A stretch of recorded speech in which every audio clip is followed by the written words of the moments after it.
Good afternoon, Ms. Bridgewater. Hope you're doing well. Good afternoon, Your Honor. I am. How about you today? Yes, thank you for asking. The SAP reset date? December 23rd.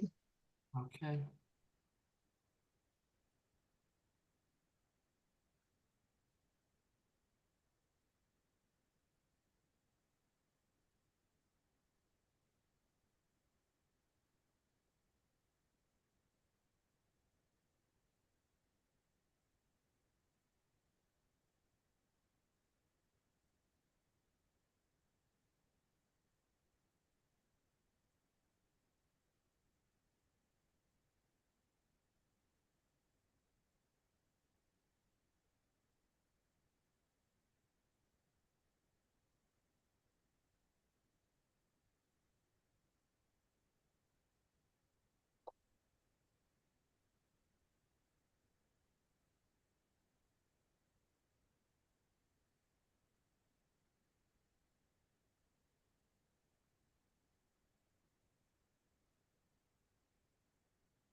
I'm finna disappear.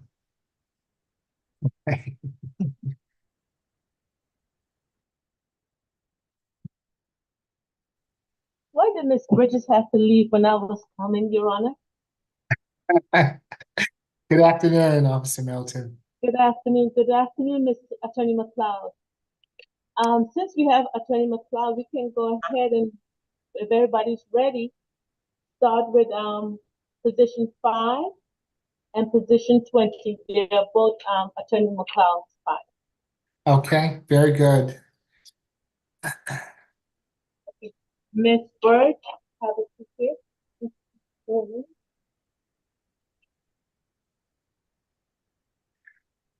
Let me go ahead and address all the ladies that are there. I'm Judge Eric Morrow. This is the State Court Expedited Accusation calendar that we're conducting by video. You all have a right to remain silent. Anything you say can be used against you. You have a right to have an attorney present at these proceedings. We're providing you with the assistance of an attorney if you do not have private attorney this afternoon. Ms. Burge, good afternoon. You've been charged in case 24 CR 008041A with battery. Good afternoon, Ms. Jackson. Is there a history? Yes, Your Honor. There are 30 cycles. The last arrest was May the 28th, 2021 in Fulton County for a parole violation.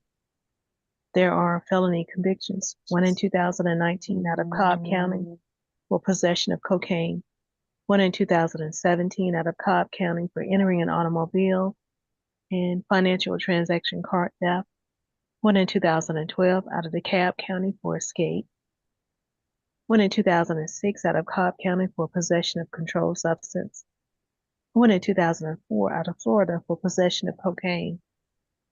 And there are misdemeanor convictions, one in 2007 out of Cobb County for giving false information to an officer, one in 2005 out of Florida for possession of drug equipment. And nothing in addition. Also, she appeared to meet the criteria for UJR level 2. Nothing in addition, Your Honor. Good afternoon, Your Honor. This is also a dual arrest with position number 11, Mr. Lorenzo Funches. I've noticed some PDs have logged on. Is he available to address both at the same time? I don't see courtroom 2 on as of yet. Oh, Okay. Here we go. Who do we have in courtroom 2? I heard Your Honor. Funches is the Okay. Okay. Your Honor, as it relates to Miss No, Bird. since we're going to do these at the same time, Ms. Desiano, let me go ahead and address him, if you don't mind. Yes, I'm sorry, I misunderstood. I thought they said he wasn't there. My bad. No, I believe that this is Mr. Funches. Is that right? That is correct, Your Honor. Okay, very good. Let me just address everyone in courtroom two. Also, good afternoon. I'm Judge Eric Morrow. This is the State Court Expedited Accusation Calendar that we are conducting by video. You have the right to remain silent. Anything you say can be used against you. You have a right to have an attorney present at these proceedings.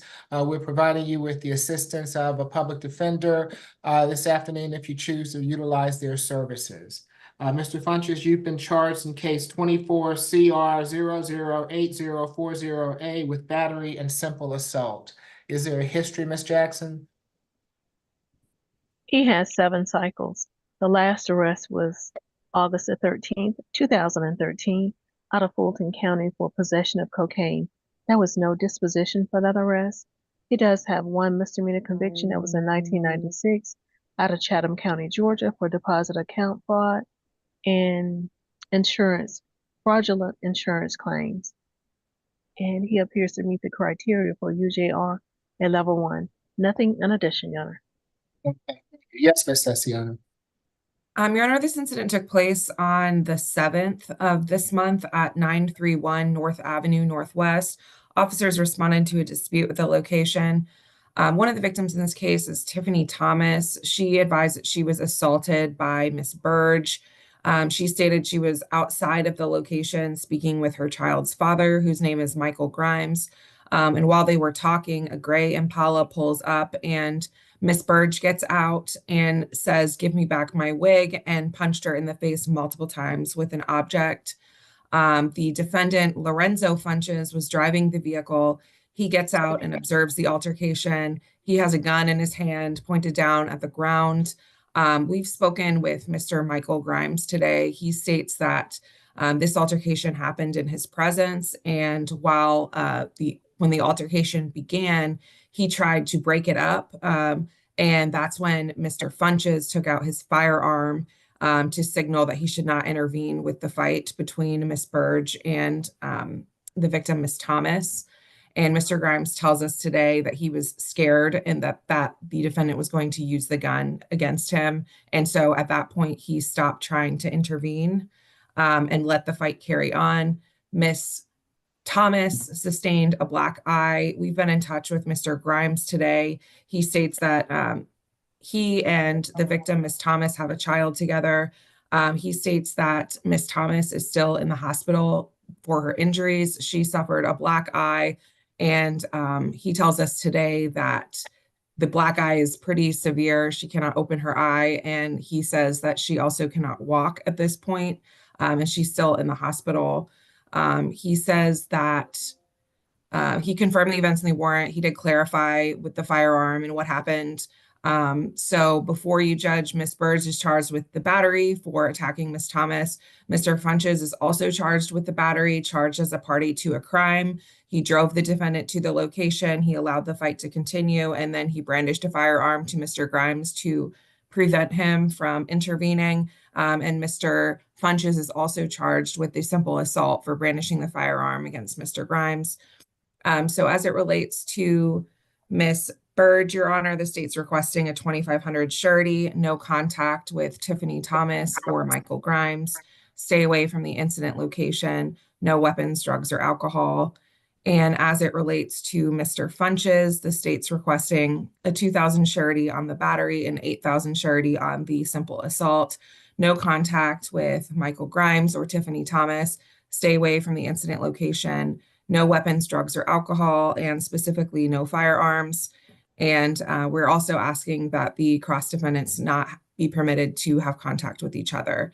And if Your Honor can sound for Mr. Grimes. Mr. Grimes is on the line and wishes to address the court. Now is your opportunity. Okay, doesn't appear so. Yes, Ms. McLeod. Good afternoon. Good afternoon, Your Honor. My client is 42 years old. She is the mother of 3 minor children. She has twin daughters, and then she has a 3-year-old as well. I listened to her history from pre-trial, and I don't believe that I heard anything violent. I would ask the court to consider giving my client a signature bond. I believe she was recommended for signature bond at level 2 through pre-trial. She tells me that the alleged victim stole a wig from her valued at $300. She was just trying to get her wig back, and that was the reason they got into this altercation. And nothing further, Your Honor.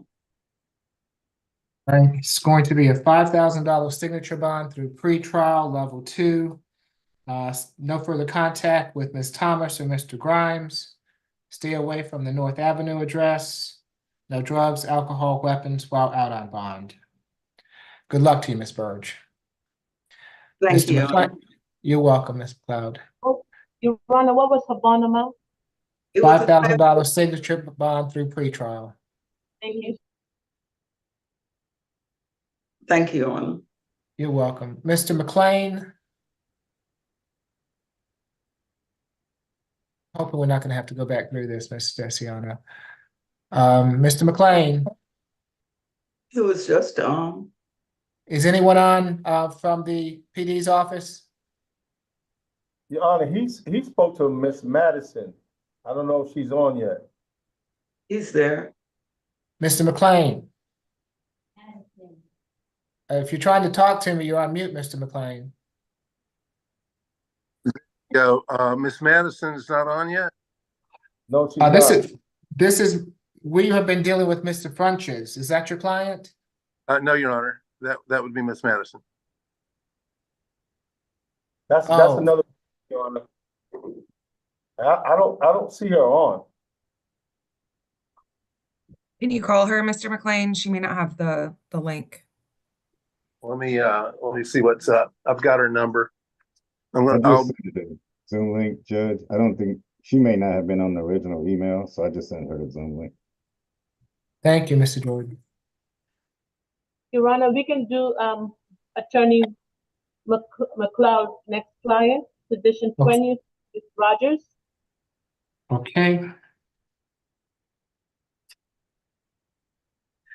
Good afternoon, Ms. Rogers. You have been charged in case 24 CR 008032E with willful obstruction of law enforcement officers and battery family violence. Is there a history? Your Honor, she does not have any prior arrests on file. She does appear to meet the criteria for UJR level 1 with an adult co-signer. She's 18 years of age. Nothing in addition. Yes. Good afternoon, Ms. Allen. Good afternoon, Your Honor. Thank you. This is a incident that happened at about 4:30 p.m. at 349 Decatur Street Southeast. That's apartment 3106 on the 8th of December. Police were called to the location for a dispute between a couple. Officers approached the balcony of the location and yelled for the individuals to come down and make contact with police.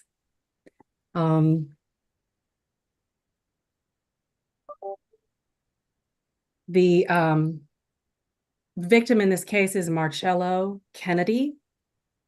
He yelled from inside the residence that he wasn't able to leave because the defendant, Mrs. Rogers, was blocking the door. She was told to come outside and she yelled to police that she didn't care about going to jail. Officers relocated to the side door of the location. A roommate there named Dre was asked to allow police inside, and he did so. The defendant was encountered and asked to come outside. She began screaming and being belligerent at officers. Why do I always have to leave? She was told to put a shirt on. Both parties are described as talking over each other. They had to be separated. The defendant, Mrs. Rogers, was told to call a family member to come and get her. When she did so, she called her father. He said he was not going to come get her. Officers approached her to detain her and put her arms around her back. She snatched her arms away. She had to be taken to the ground to be cuffed. Once she was upright on her feet, she threatened to drop her body weight and fall to the ground if the police didn't let her go. Once inside the patrol vehicle, she was kicking and banging her head. Mr. Kennedy reported that he'd gone through her phone and saw that she'd been messaging other men. He sent a message to one of these men and then went to sleep.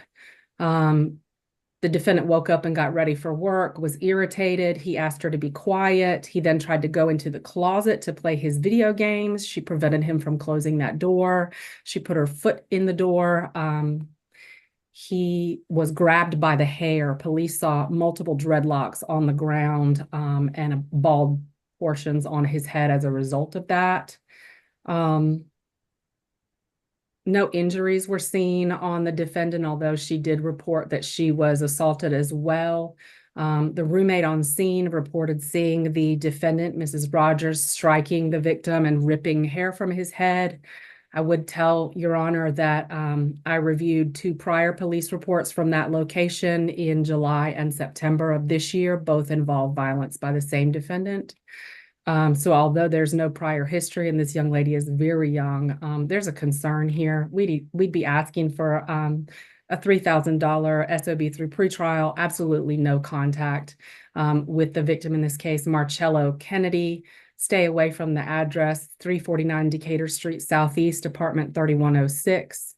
No drugs, alcohol, or weapons while on bond. Thank you. Thank you. Ms. McLeod? Yes, Your Honor, my client is 18 years old. She is the mother of a child who's almost 2 years old. He'll be 2 years old in February. She and the alleged victim do not live together. He is the father of her child, but they do not live together. They sometimes stay together, but she has a completely independent address. So she does not need to go back to this particular address. My client just started a job recently, she tells me. She only has an 11th grade education, but of course is planning to finish up so she can get her high school diploma. And she has no prior arrest, so I would ask for signature bond for her, Your Honor. She would prefer no further violent contact with the alleged victim because of the fact that they share a child. But of course, that would be the court's decision to make, but that is what she has expressed to me. Nothing further, Your Honor. If Mr. Marcello Kennedy is on the line and wishes to address the court, now is your opportunity. Ms. McLeod, has Ms. Rogers been emancipated, or does she have someone that can co-sign for her? Your Honor, she has no one who can co-sign for us. You heard this say in the report, she called her father and he said, no, he would not come to get her. She tells me that her relationship with her parents is somewhat strained, Your Honor. And she has a 2-year-old, a child that's almost 2 years old. So I would say she is, and she's 18, that she's an adult. And I would ask the court to consider allowing her to sign her own bond. The Decatur Street address, whose address is that? Is that Mr. Kennedy's That's address? his address, Your Honor. I have a separate address for my client. She gave me an address in Decatur, Georgia. So she's living on her own with a minor child. Does the child live with her? Yes, Your Honor, that's my understanding, that the child lives with her. But she does not live with Mr. Kennedy. She tells me sometimes she goes there and stays, but she does not live there. She lives somewhere else with, I believe she said, her godfather. So do you know who the godfather is?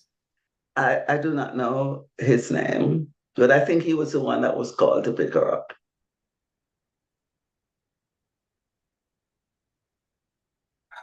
Ms. Jackson, can you give me some guidance as far as pretrial's outlook on this, given that she appears to be probably an emancipated 18-year-old?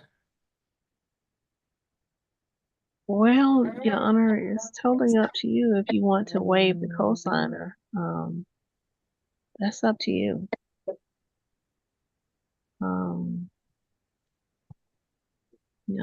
That's all that I can Okay. recommend and suggest. Okay, thank you. I just wanted to get your input. I appreciate it.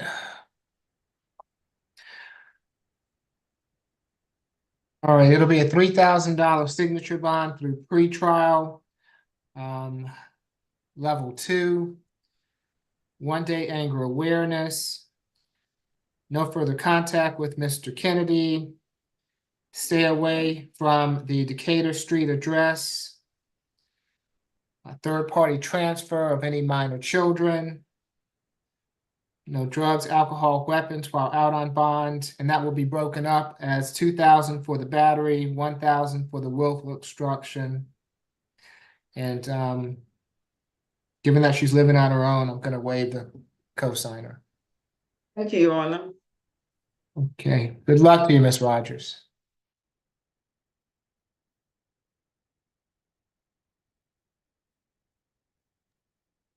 Your Honor, hey, I will reset you right in front of this judge. I do not care. And he hears me right now. Your Honor, can we go back to position number 11, Mr. Funches? Yes, Yes. yes, we can, Norris. Good afternoon, Ms. Madison. I believe, is Mr. Funches your client? He is, Your Honor, and my apologies for running behind. My supervisor just sent me the link, so I do apologize. Okay, no, you're fine. We had already gone through the case, given that there was a co-defender. I will have Ms. Desiano go through it again. And Ms. Jackson, can you give me the history for Mr. Funches? He has 7 cycles. Last arrest was August the 13th, 2013 in Fulton County for possession of cocaine. There was no disposition for that arrest. He has 1 prior misdemeanor conviction. It was in 1996 out of Chatham County, Georgia, for deposit account fraud and fraudulent insurance claims. And he appears to meet the criteria for UJR in level 1. Nothing in addition. Thank you. Ms. Desiano? Yes, Judge, I'll try to summarize this quickly since you've been through it. This incident happened on December 7th at 931 North Avenue. The victim is Tiffany Thomas, one of the victims. She was assaulted by the defendant, Carla Burge. While on scene, Ms. Burge was speaking with, the victim, Ms. Thomas, was speaking with her child's father, Michael Grimes, who was a witness to this altercation. He states that the defendant, Mr. Funches, was driving a gray Impala. He pulls up, Ms. Burge gets out, yells at Ms. Thomas to get her wig back, and strikes Ms. Thomas in the face multiple times with an object. Mr. Grimes, who witnessed the incident, tells us today that he tried to intervene with the altercation, and when he tried, Mr. Funches got out and took out a firearm so as to signal to Mr. Grimes not to get involved. This put Mr. Grimes in fear, and so he did not intervene at that point because he did not want the firearm to be used. The victim sustained a black eye. We've been in touch with them today. They want no contact. Ms. Thomas is still in the hospital, so we haven't spoken to her, but we have spoken to Mr. Grimes, who says essentially what I just said. And we're requesting for Mr. Funches. He's charged with battery as a party to a crime for driving Ms. Burge to the location and for brandishing the firearm. And we're requesting a 10,000 surety bond, no contact with Mr. Thomas, Mr. Grimes. Stay away from the incident location, no weapons, drugs, or alcohol, and most importantly, no firearms. We've also requested no contact with the cross defendants. However, the judge did not order that in the last case, so we would withdraw that request for this case, Your Honor. Thank you. Ms. Madison? Yes, Your Honor. Mr. Funches is 66 years old. He also suffers from COPD as well as arthritis. He is disabled, but has been employed with the Georgia Harm Reduction Coalition since 2017.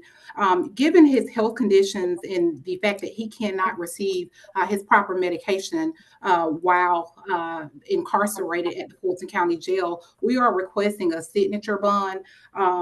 I believe they stated earlier he hasn't had a conviction in many, many years, and I don't believe he would be a threat in any way or a flight risk. So we are requesting that he be granted a signature bond. Okay, for the battery, it'll be $1,000 signature bond through pretrial level 2. For the simple assault, a $4,000 signature bond through pretrial level 2. Makes for a total of a $5,000 signature bond through pretrial level 2. Relinquish all firearms, no further contact with Mr. Grimes or Ms. Thomas. Stay away from the North Avenue address. No drugs, alcohol, or weapons while out on bond. Good luck to you, Mr. Funches. Thank you.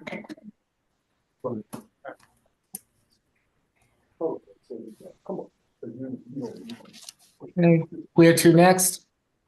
We're gonna go to position number 6. Ms. Chavez, Adriana Chavez. Okay.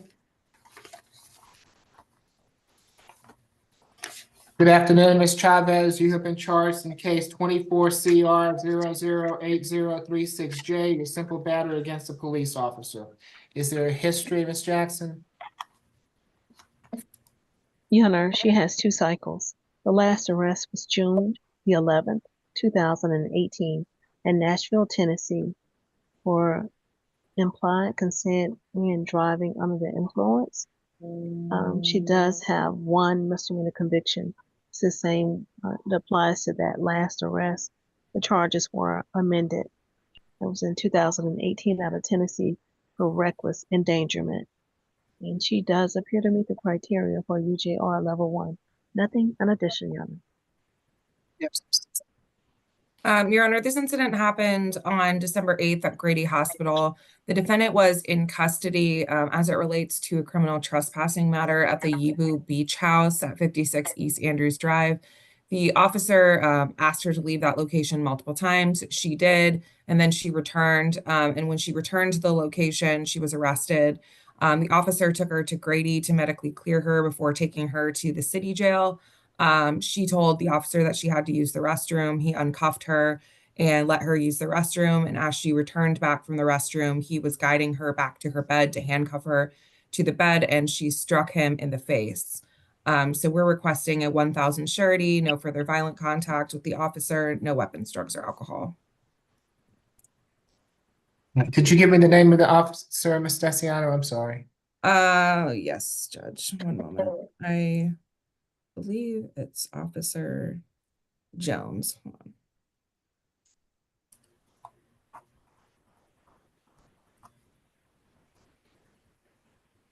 Okay, while you get that, I'll go on to Ms. Madison.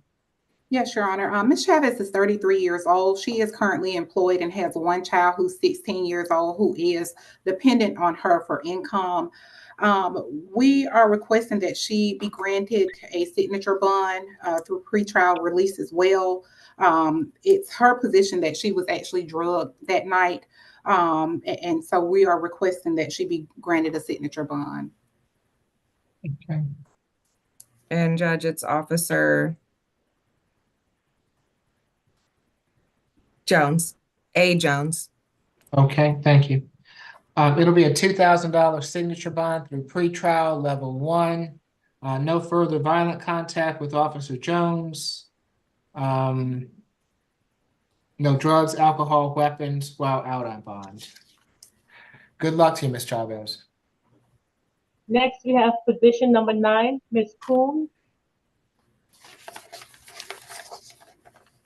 Good afternoon, Ms. Coons. You've been charged in case 24 CR 008031C with battery, criminal trespass and damage to property, simple battery against a police officer, willful obstruction of law enforcement, and 1 other misdemeanor offense.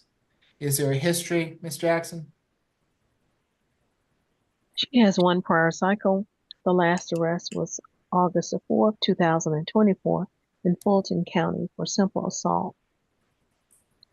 That case appeared to be still pending.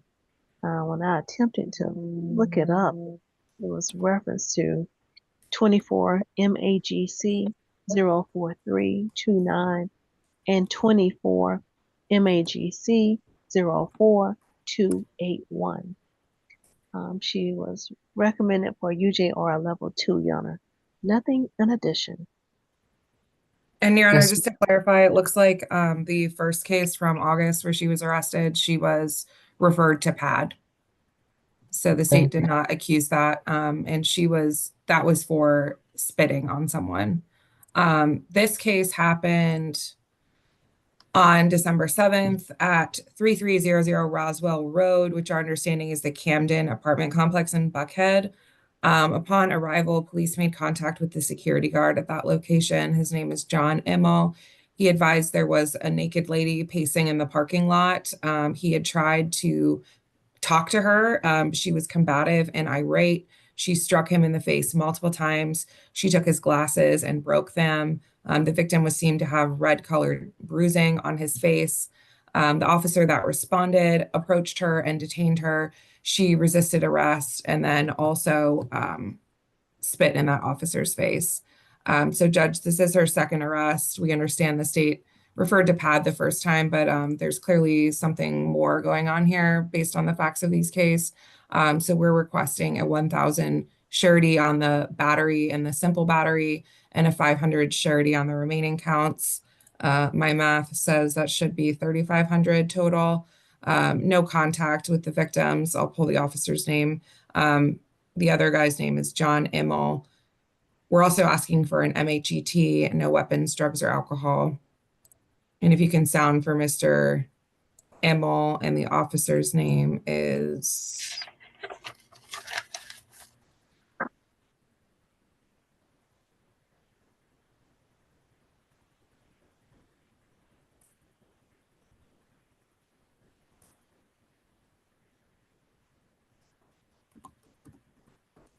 Quinn Green.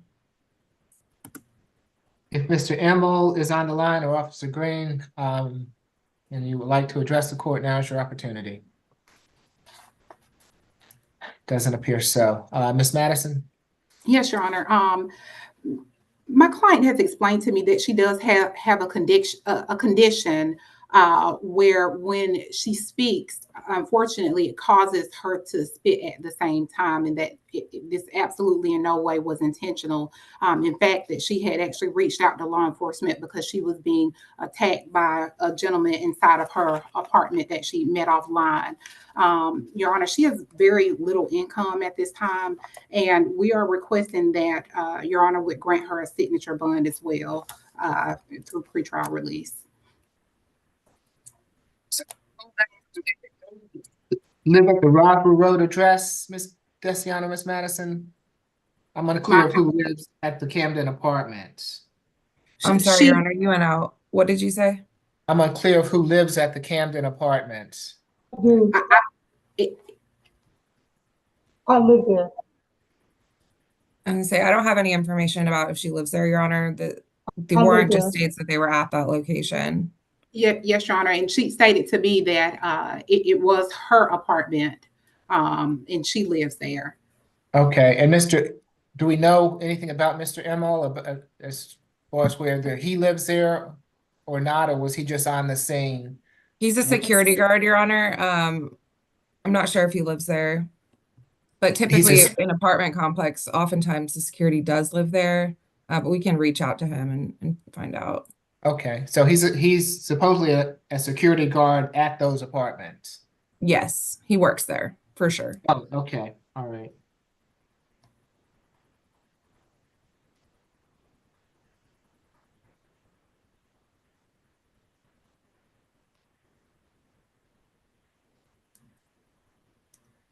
Okay, for the battery, it'll be a $2,000 signature bond through pretrial level 2. Criminal trespass, $1,000 signature bond through pretrial level 2. The simple battery, $1,000 signature bond through pretrial level 2. Public indecency, $500 signature bond through pretrial level 2.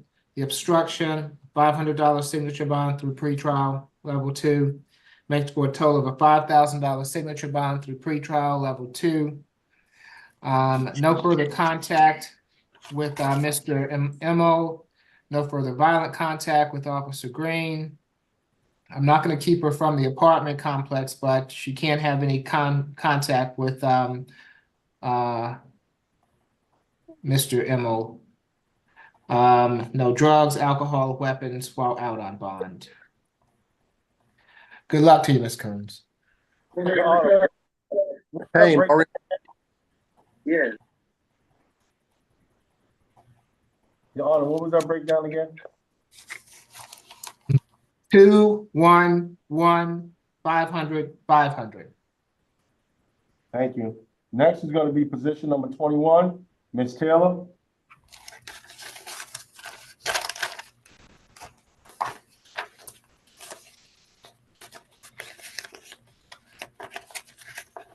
Good afternoon, Ms. Taylor. You have been charged in case 24 CR 008028A with battery family violence.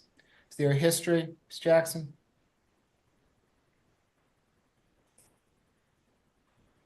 Your Honor, she does not have any prior arrests on file. She appeared to meet the criteria for UJR Level 1. Nothing in addition. Fallon? Thank you, Your Honor. This is an incident from the 8th. So yesterday at about 11 a.m., police were called to 3093 Washington Road, apartment 9. That's in East Point. There they met with the sister of this young woman, a few years older. Her name is Tiana Taylor. She reported that the defendant has been living with her for the past 2 or 3 months and has some MHSUs, may have a hard time staying medication compliant. Police were called in response to a battery on scene. They met with the defendant first, who reported that her sister had locked herself in her room.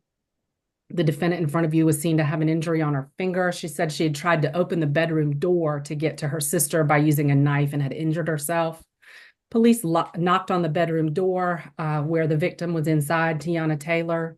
She came to the bedroom door. She said that there'd been an argument and her younger sister, the defendant, became aggressive because the victim wouldn't provide her with a key to the location. Her sister, the defendant in front of you, began shoving her and pushing her, and she had to go to her room where she was eventually able to call 911.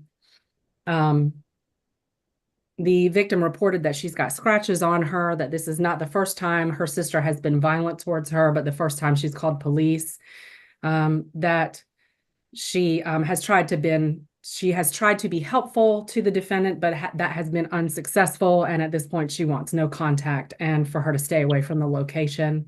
She'll need a one-time escort, Your Honor. So we're asking for a $2,000 SOB through pretrial in order to stay away from that location, have no contact with her sister, Mrs. Taylor, Tiana Taylor, and no drugs, alcohol, or weapons while on bond. And again, that's 3093 Washington Road, apartment 9.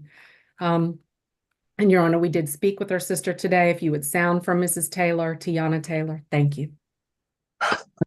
Taylor is on the line and wishes to address the court. Now is your opportunity to do so. I see a Quintiana Taylor on the line. And you certainly don't have to speak, Ms. Taylor, but if you would like to address the court, you'll have to unmute yourself, activate your camera for me, and I'll have to swear you in. Okay, it doesn't appear that she'd like to address the court. Mr. McLean?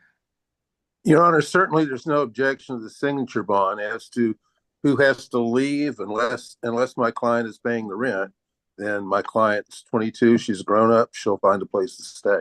I've got her phone number, I've got her contact information, and she shouldn't have any problem making court. Okay, it'll be a $2,000 signature bond through pretrial level 1. No further contact with Ms. Taylor. Stay away from the Washington Road address. She can go back to that address on one occasion with law enforcement to retrieve any belongings. No drugs, alcohol, weapons while out on bond. Good luck to you, Ms. Taylor. Next, we have position number 4, Ms. Brown.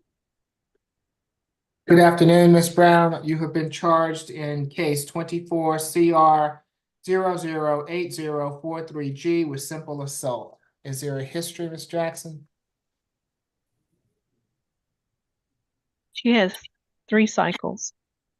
The last arrest was May 1st, 2024 in Fulton County for theft by receiving stolen property and obstruction of an officer, a misdemeanor.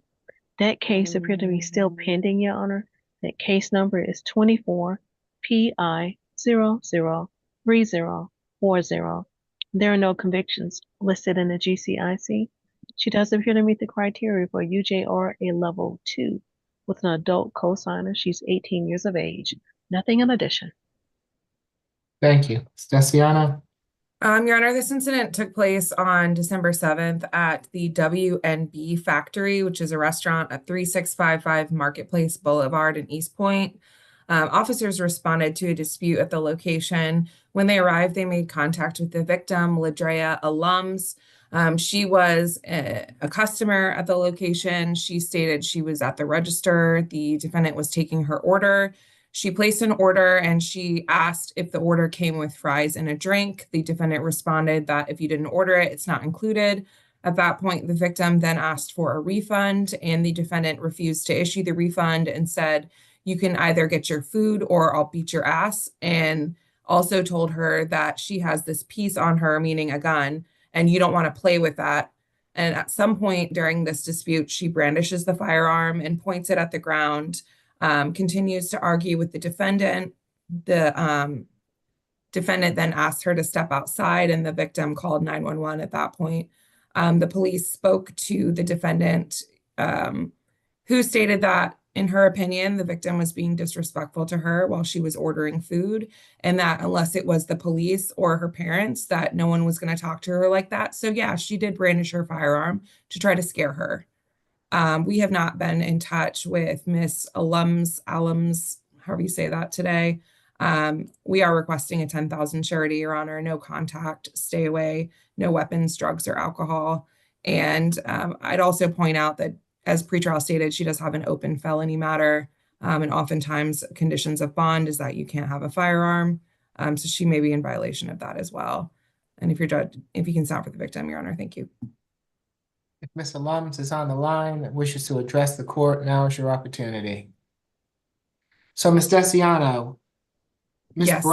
Ms. Brown works at the WNB factory?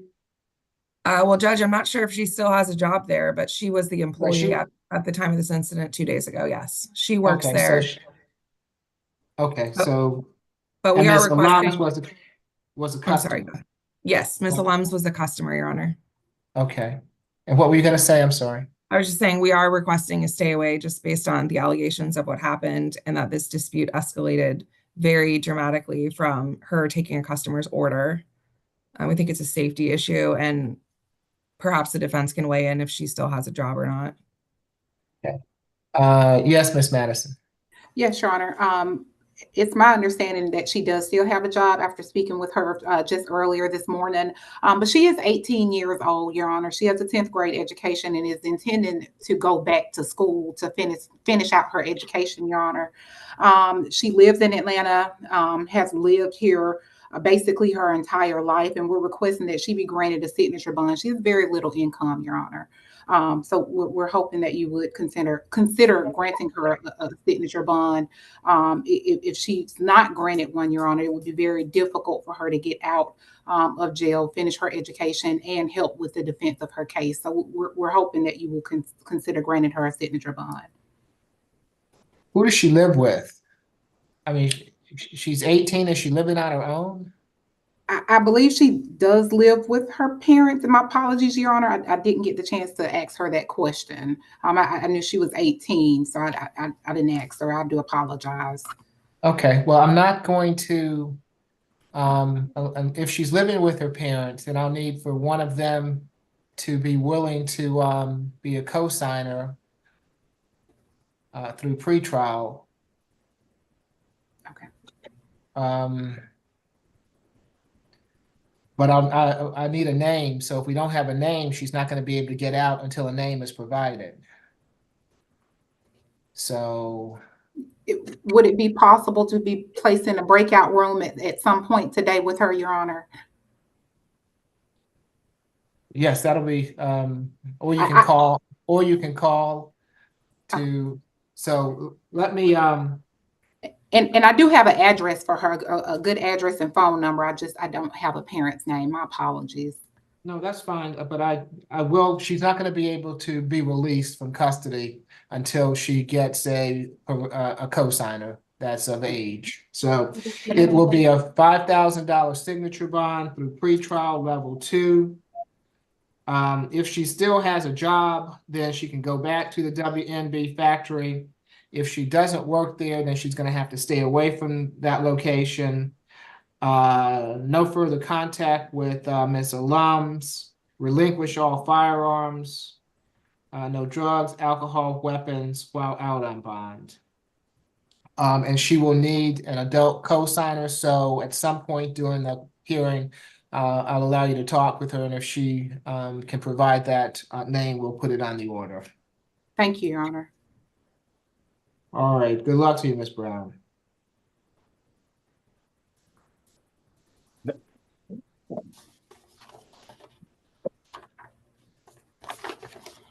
Next, y'all, is gonna be position number 7, Mr. Joshua Clark.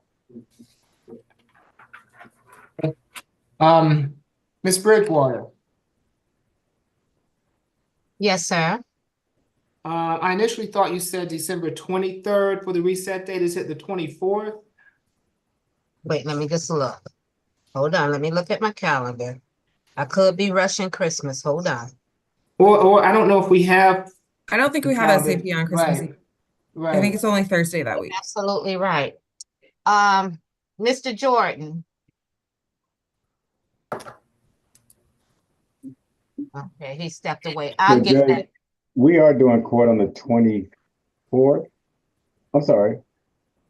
And that's that That'll be Tuesday. the 26th. You're right, the 26th. So there's no SAP on the 24th. Okay, so it's gonna be the 26th. Yes, Your Honor. Okay, all right, thank you. I'm sorry, Norris, tell me again who I have. Position number 7, Mr. Joshua Okay. Clark. Thank you. Good afternoon, Mr. Clark. You have been charged in case 24 CR 008037C with discharge of firearms on or near a public highway or street and reckless conduct. Is there a history, Ms. Jackson? Yes, one prior cycle. The last arrest was December the 21st, 2017, out of Fort Worth, Texas, for possession of marijuana less than an ounce. He has one misdemeanor conviction that was in 2018 out of Texas for possession of marijuana less than an ounce. He does appear to meet the criteria for UJR level 1. Nothing in addition, Your Honor. Thank you. Stesiano? Your Honor, this incident took place on December 7th. An officer was patrolling around I-75 southbound just before I-20 when he saw an accident involving a silver Dodge Charger and a blue Hyundai Santa Fe. As he got closer to that accident, he observed a male who's been identified as the co-defendant, Robert Burge. He was the driver of the Charger, and he was fleeing the scene with a firearm in his hand. This co-defendant is accused of approaching the driver that rear-ended him with a weapon and pointing it at him, and he's been arrested on felonies related to that. While the officer was radioing for backup for the co-defendant who was running with the firearm, he observed the defendant who was standing at the passenger side of the Charger. He observed him take out a weapon and discharge a firearm. The officer, of course, approaches him, weapons drawn, and asked him why he shot his firearm. The defendant didn't have a good answer, shrugged his shoulders, and said, because he knew that the police were coming. And of course, these shots were fired on a crowded highway. The defendant was arrested. We're asking for a $5,000 surety for each count, total $10,000. No contact with the co-defendant, Robert Burge, no weapons, drugs, or alcohol, and especially no firearms. Okay, whose case is your case, Mr. It's my Cloud? case, Your Honor. Yes, it is. Your Honor, Okay. my client is 25 years old. He tells me that the firearm went off by accident, that it's not like he fired it at anyone, he had it in his hand and it went off. He'd just been in an accident. He does not have any significant record. I believe I heard something about a conviction for marijuana possession in Texas. But other than that, he has no history, Your Honor. And this arose out of a car accident. And as he said, the firearm went off by accident. So I would ask the court to consider giving him a signature bond through the jail. He does live and work in Atlanta.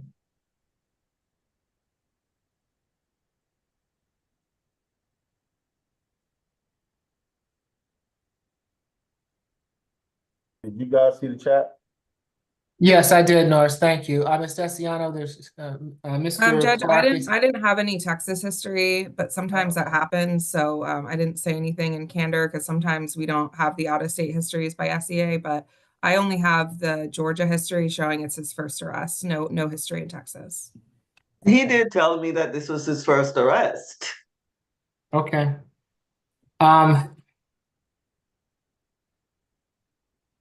It's going to be a $2,000 good bond per charge, makes for a total of a $4,000 good bond. No further contact with Robert Burge. Relinquish all firearms.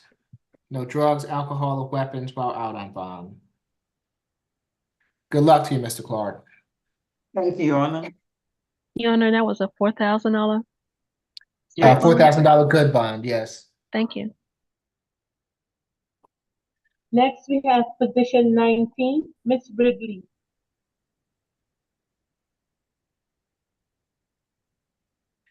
Good afternoon, Ms. Ridley. You have been charged in case 24 CR 008034C with simple battery, family violence, and terroristic threats and acts. Is there a history, Ms. Jackson?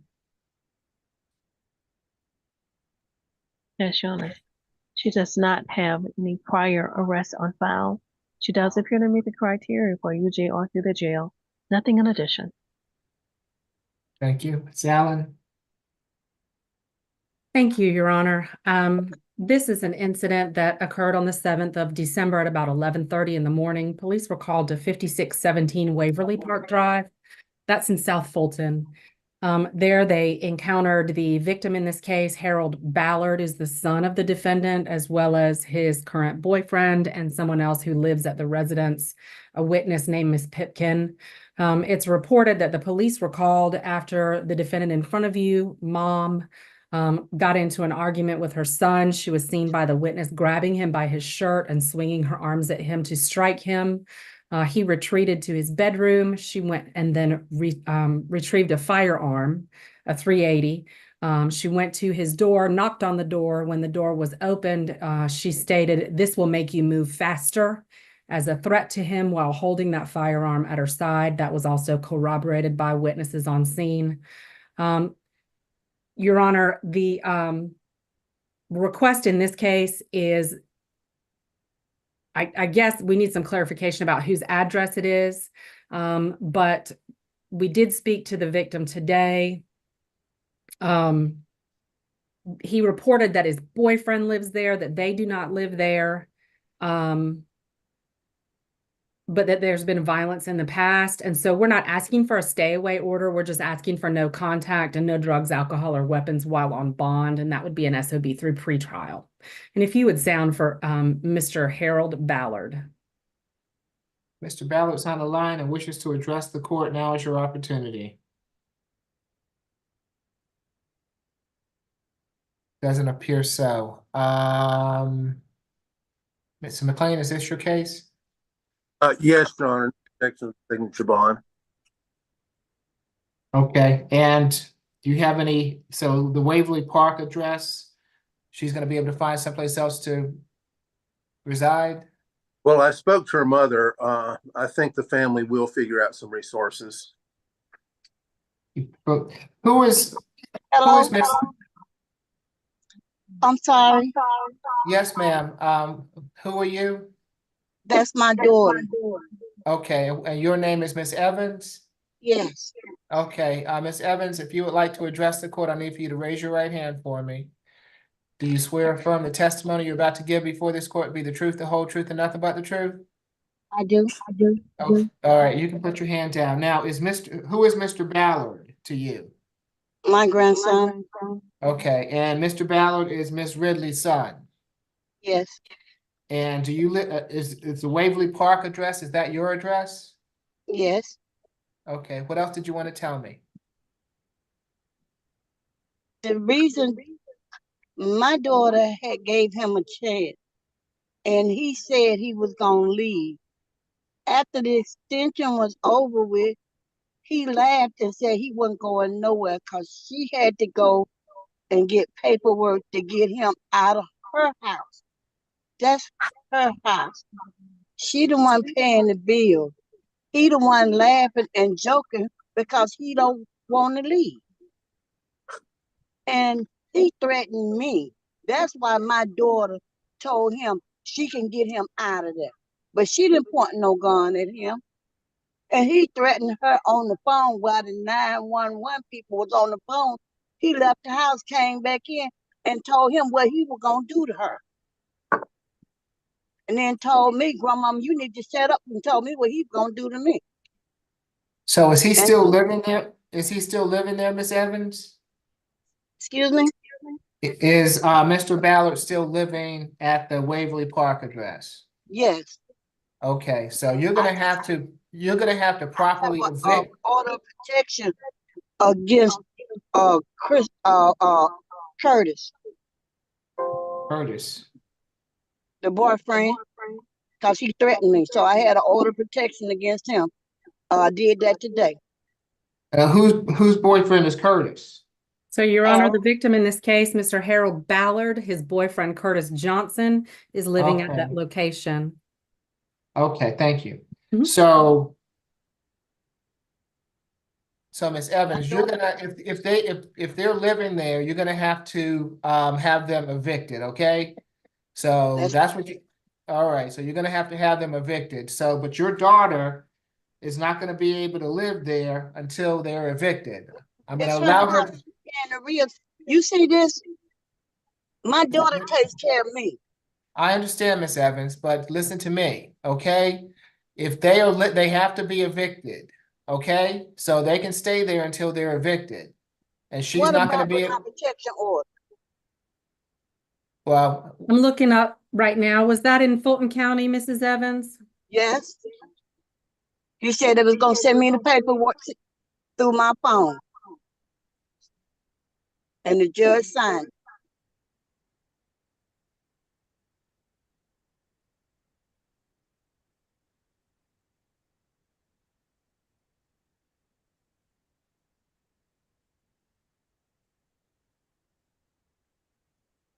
I will, if we could when just was, hold for a moment. okay, when was this, Miss Evans? Excuse me? When did you get the protection, order of Today. protection?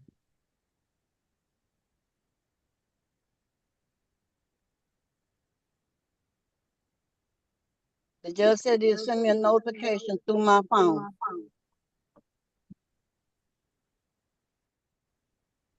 Okay, so, and so I'm gonna allow Miss Ridley to go back to that location as long as Mr. Ballard and Mr. Johnson are not there. So if they are not supposed to be there because of that order of the protection, then Miss Ridley will be able to stay there. But until you make sure that Mr. Ballard or Mr. Johnson, if I'm not sure what the protection order says, but if it allows them to have a one-time escort to get belongings or things of that nature. But they have to be out of that residence for Miss Ridley to be in that residence, okay? So it's going to be a $2,000 signature bond through pretrial on each count. Makes for a total of a $4,000 signature bond through pretrial level 1. No further contact with Mr. Ballard or Mr. Johnson. She can go back to the Waverly Park address as long as Mr. Ballard and Mr. Johnson are not living there. No drugs, alcohol, weapons while out on bond. Your Honor, what was the level again, please? 1. Thank you. You're welcome.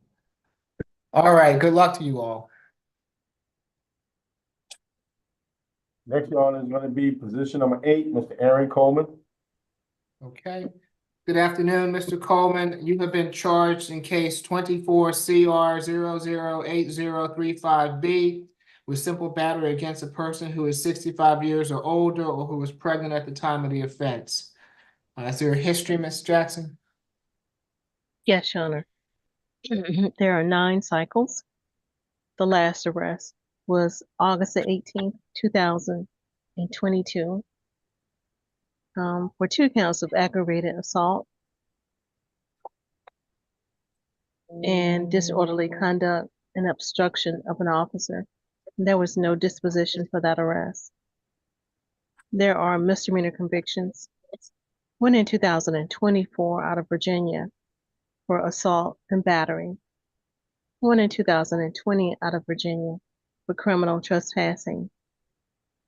There was one in 2021, received a nolo contendere sentence for possession of marijuana less than an ounce.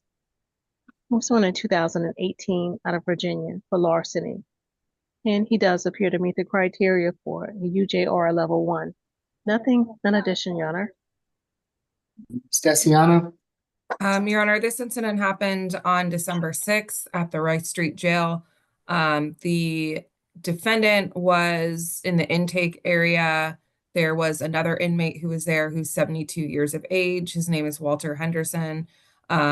He was seen by the deputies at the jail going up to the victim and striking him in his head without any sort of warning or any kind of provocation. He then walks back to another area, comes back and strikes him again. And given his history, Your Honor, we're requesting a $2,000 surety bond. No contact with Mr. Henderson to the extent that's feasible at the jail. No weapons, drugs, or alcohol. And Judge, if you can sound for the victim, we obviously haven't been in touch with him today. Is the name Henderson or Colin Brown? I have a different name as the victim. I just need to verify from you what is the correct name of the victim. Walter Henderson. Okay. Thank you. If Mr. Henderson is on the line and wishes to address the court, now is your opportunity. So, Ms. Stesiano, is Mr. Coleman, was he an inmate at the time? Yes, Your Honor. Okay, so, and was Mr. Henderson an inmate as well? Yes, Your Honor. Oh, okay, all right, thank you. Yes, Those Yes, are Your the Honor. allegations. And to be clear, Judge, we did request this case be transferred. There's a statute that says any violence that happens in the jail is a felony. The DA declined to take it. Okay. Yes, Ms. McLeod. Yes, my client is 30 years old, Your Honor. He's not in a position to pay for bond. He tells me that he was just in Atlanta working when he got arrested. He really is a resident of Virginia. That's what he tells me. He had another case that we appeared before the judge for bond on that on Saturday, Your Honor. And then this one came up. So that's the reason why he has not gotten out yet. So we're just waiting for bond to be set in this case so that he can get out of jail.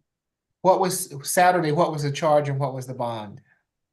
It was a Judge, I'm massive looking at it charge. now. It's a simple battery against law enforcement officer. And do you remember what the bond was, Ms. McLeod? I do not, but I can check. It was a total of 3,000 good bond. Okay. Anything further, Ms. McLeod? Nothing further, Your Honor. All right. Thank you, Norris. It's going to be a $5,000 good bond, no further, a $500 good bond. No further contact with Walter Henderson to the extent that that's possible in the jail. No drugs, alcohol, or weapons while out on bond. Good luck to you, Mr. Coleman. Thank you, Your Honor. Can I be there?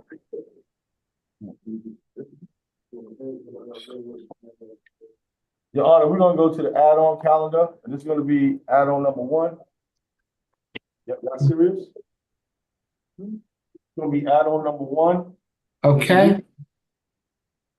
Mr. Houston, good afternoon. You have been charged in case 24 CR 008052J with 2 counts of battery family violence. Is there a history, Ms. Jackson?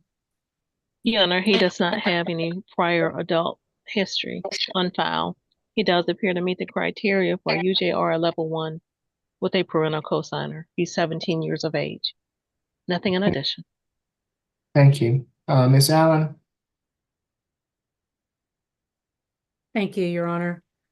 This is an incident from yesterday, December the 8th. At about 1 p.m., police were called to 1188 Ira Street Southwest. There they spoke to the older sister of this young man. She reported that he came home and started an argument with her, questioning why she hadn't gone out to get food, because she's always complaining there's no food, and he had just gone to the food shelter, I believe, or the food bank. During that argument, he struck her in the face and struck her multiple times. He hit her in the face once with his fist, causing her eye to swell and sustain bruising. And she was seen to have multiple lacerations on her neck as a result of being struck. Their mother called police. Police responded. And the victim also reported that she was strangled by the defendant during this dispute. We haven't been able to get in touch with her today, Your Honor. But she did report that she was able to kick him off and her mother tried to intervene. This is the defendant's first adult arrest, Your Honor, but he does have a juvenile arrest from 2021 for aggravated assault. We'll continue to try to get in touch with the people there at 1188 Iris Street Southwest.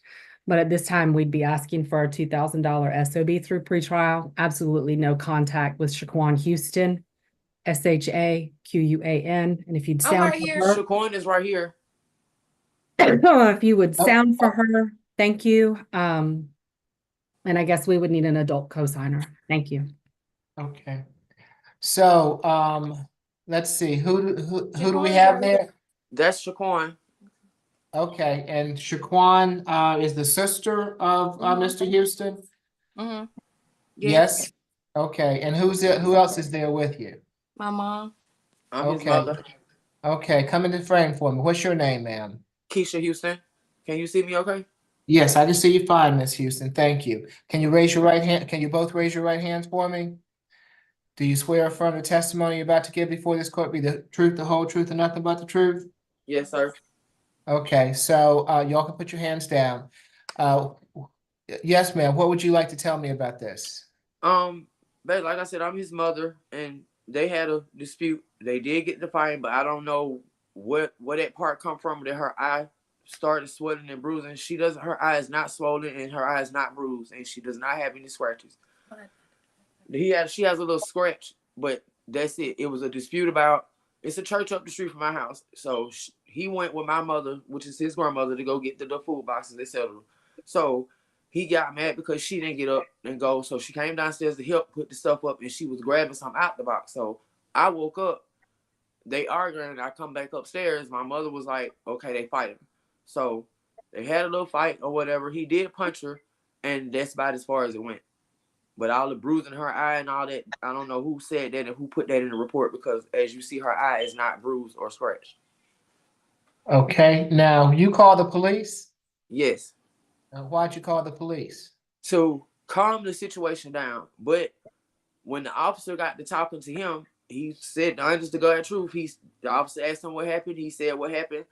And he said that she said something and he didn't like, and he hit her. And he was honest with the officer, and so that's why he got took. Okay, is Quantavious in school?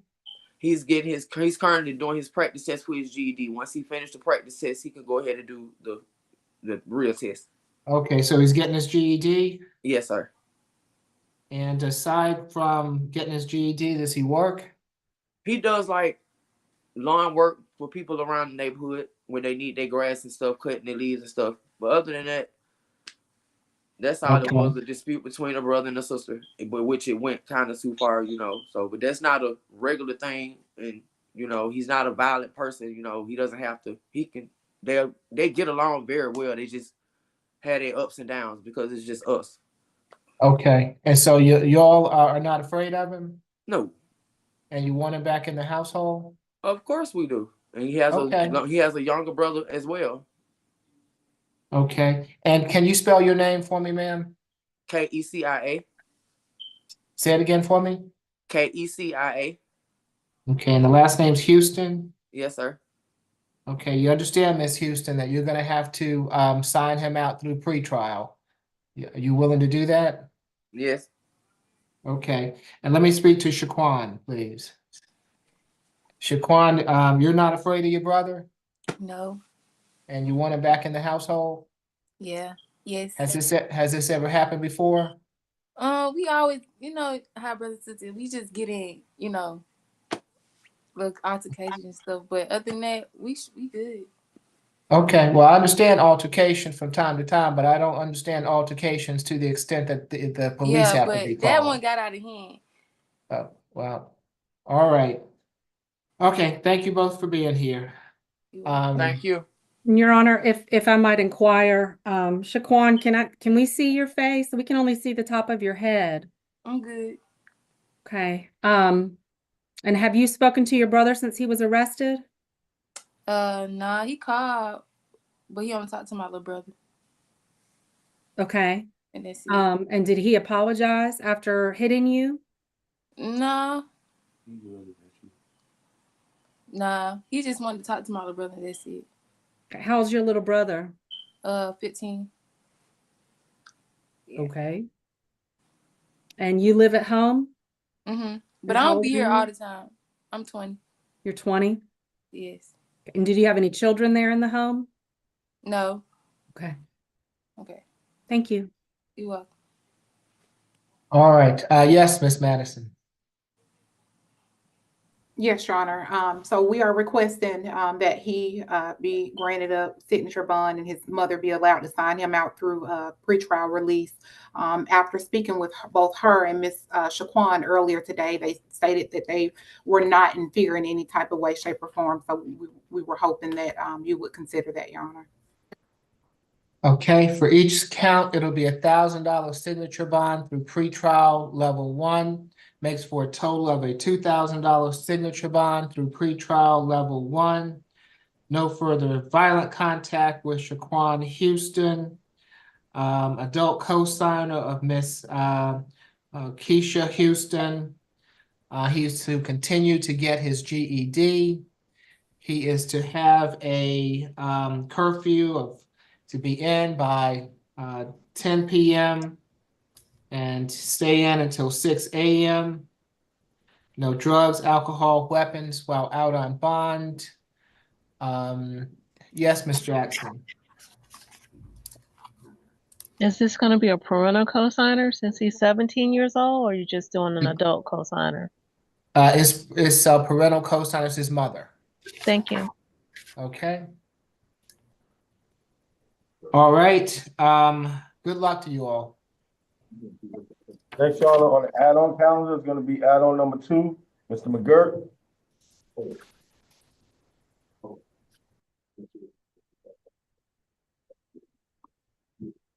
Good afternoon, Mr. McGirt. You have been charged in case 24 CR 008053C with 2 counts of battery family violence, 1 count of simple battery family violence.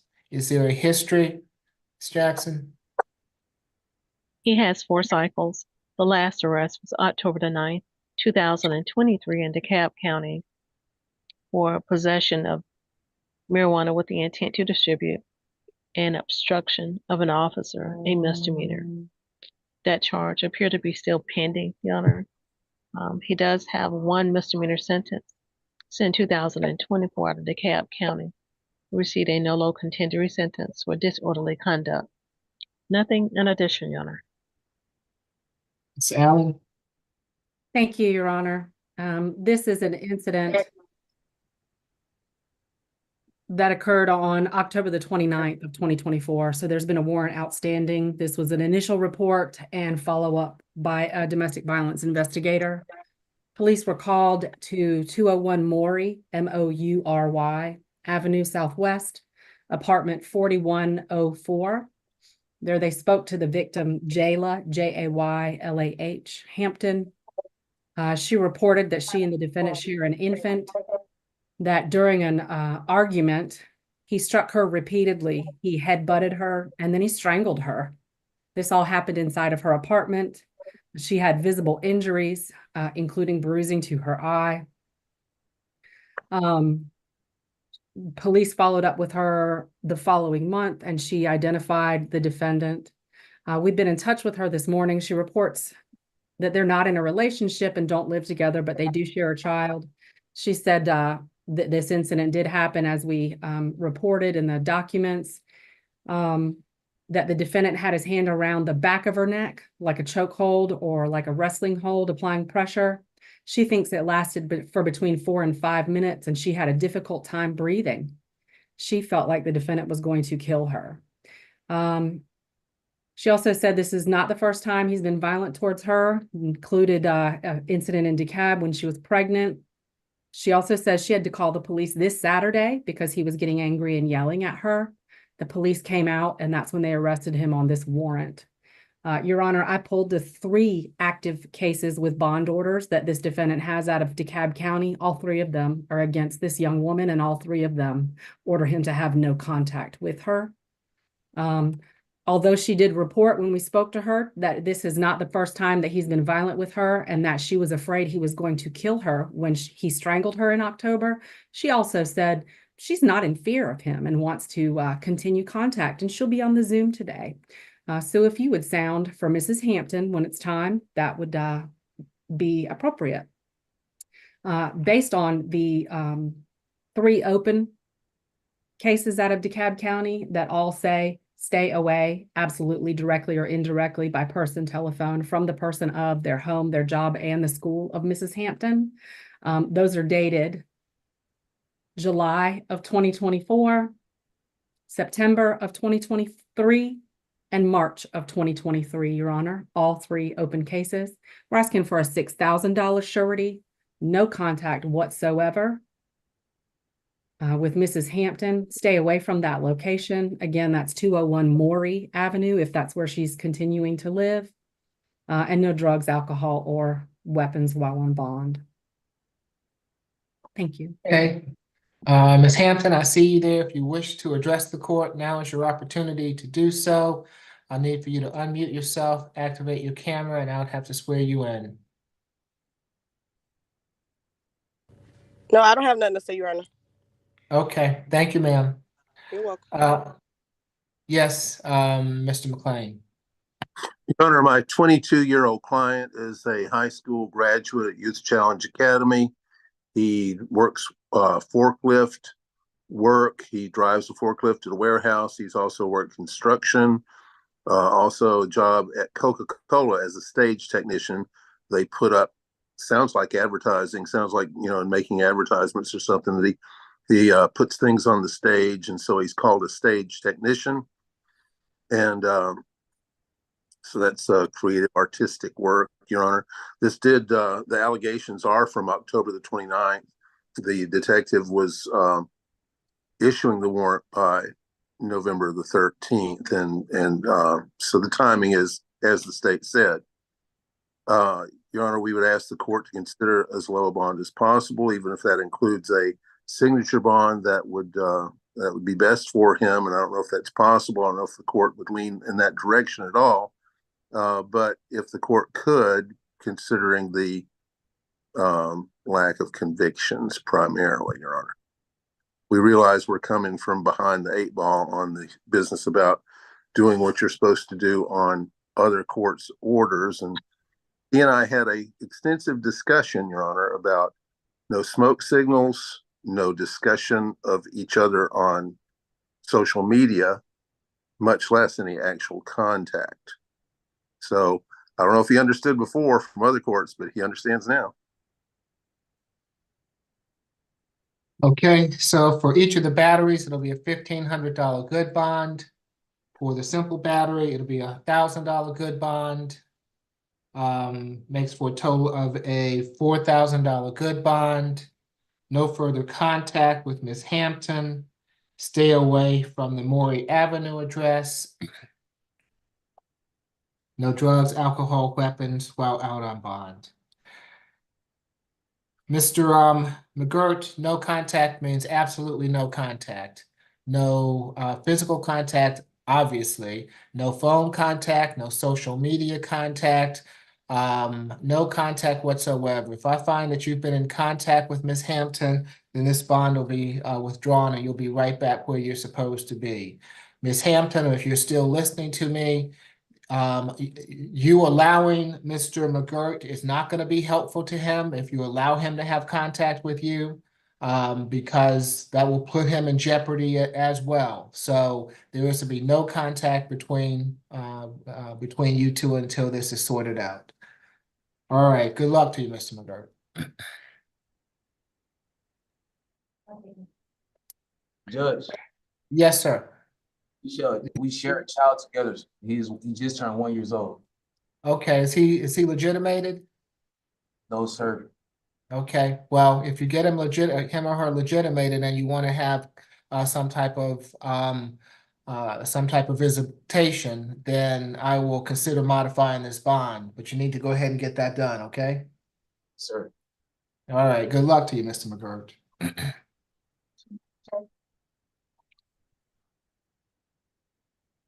Next, Your Honor, is going to be position number 10, Mr. Crockett, Andre Crockett. Okay. Good afternoon, Mr. Crockett. You have been charged in case 24 CR 008033J with 3 counts of simple battery family violence.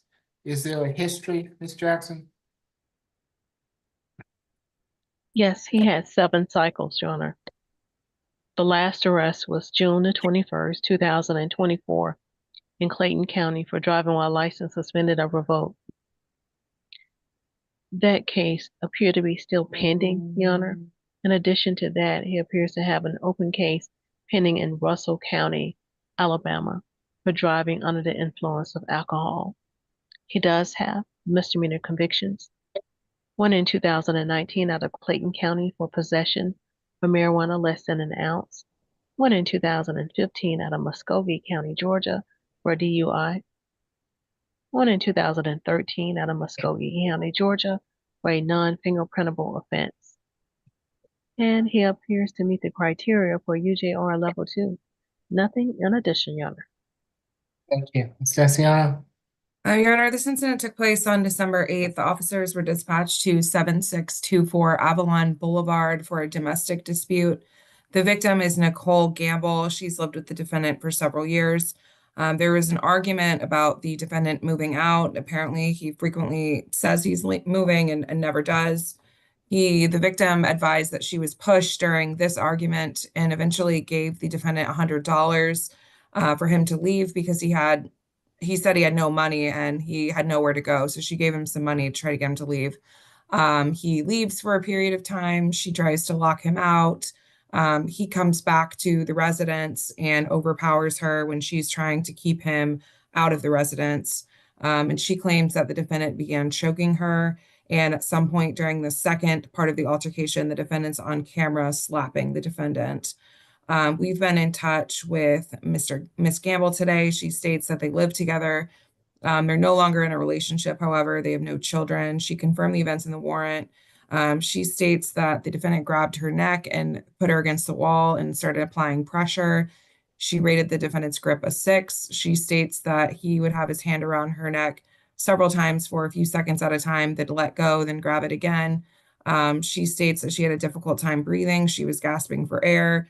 She does not believe the defendant was trying to kill her, but she was scared. She said that there's been some violence in the past. She's had to call the police when they lived in Lithonia. He was never arrested. She wants no contact and would like for him to stay away and states that he'll need a one-time law enforcement escort. Your Honor, state's requesting a 1,000 surety on each count, total 3,000. No contact with the victim. Stay away from the incident location. Family violence intervention. No weapons, drugs, or alcohol. And if Your Honor can sound for Miss Gamble, I think she's online. I see you there, Ms. Gamble. If you would like to address the court, now is your opportunity to do so. I'll need for you to unmute yourself, activate your camera, and I'll have to swear you in.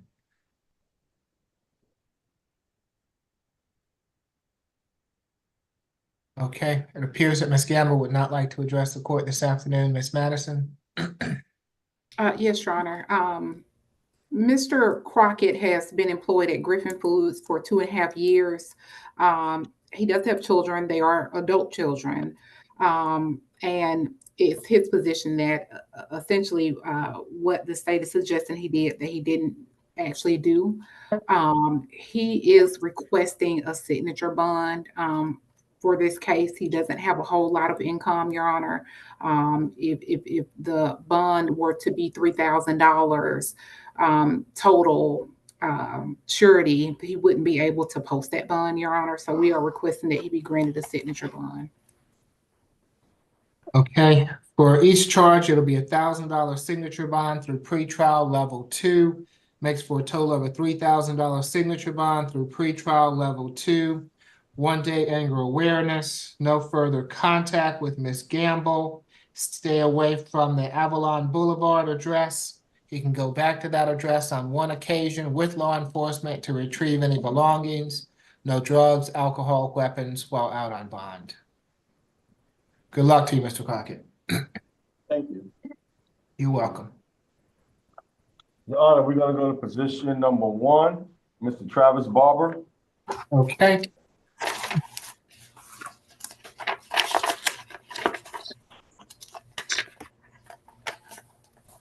Good afternoon, Mr. Barber. You have been charged in case 24 CR 008046A with reckless conduct.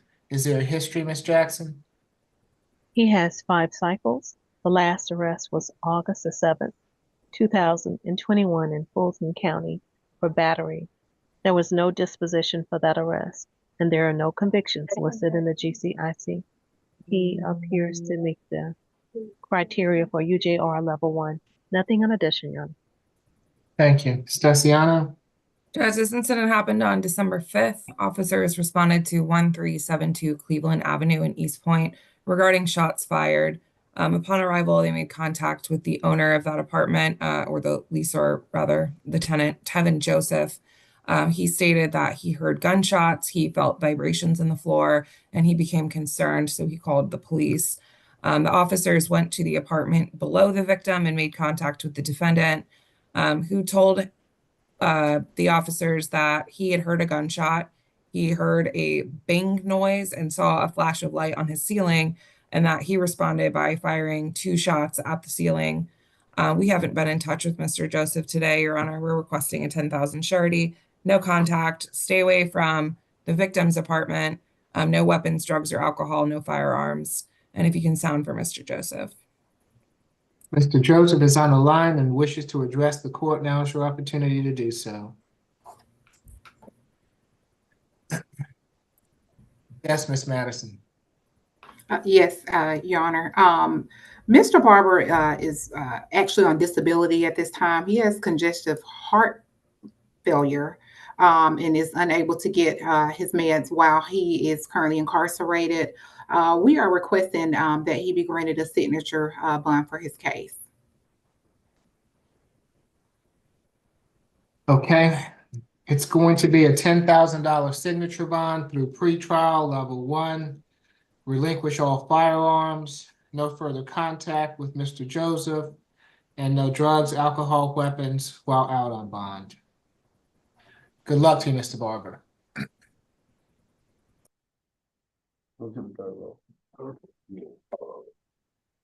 Next, Your Honor, is going to be position number 3, Mr. Bilal.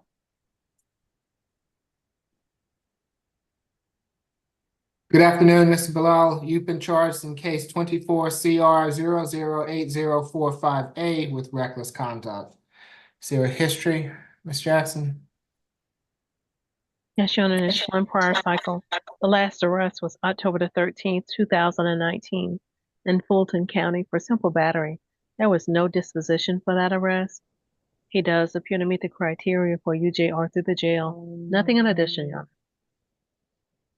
Yes, Your Honor. Your Honor, this incident took place December 7th. Officers were patrolling in Jonesboro near 1091 Rebel Forest Drive when they heard a call come over 911 stating that there were over 30 shots that had been fired in the area and were actively still ongoing.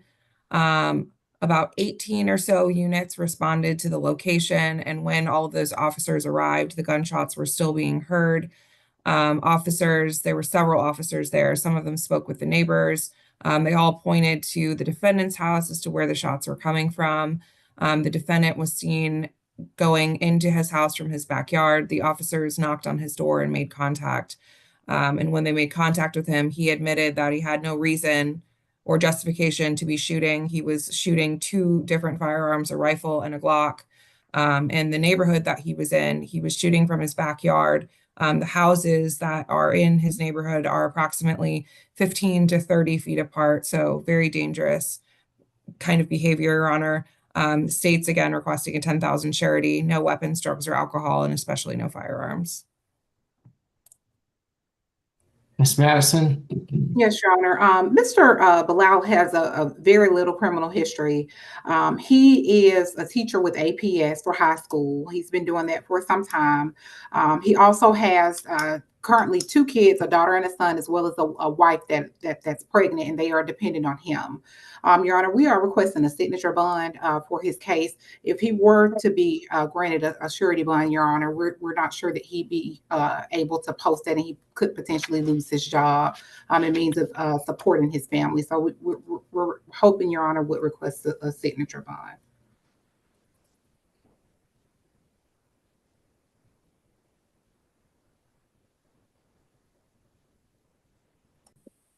All right, it'll be a $10,000 signature bond through pretrial level 1. Excuse me, relinquish all firearms, no drugs, alcohol, weapons while out on bond. Good luck to you, sir. Thank you. Your Honor, just one quick question for Ms. DeCiano. I'm going to send y'all an NOD on the other one, the disorderly. All right, you good. I just remembered I got to do that. Thank you. All right, they dismissed. Okay, you go to third one. Next is going to be position number 13, Mr. Ronald Harris. Okay. Good afternoon, Mr. Harris. You have been charged in case 24 CR 008039H with simple battery family violence. Is there a history, Ms. Jackson?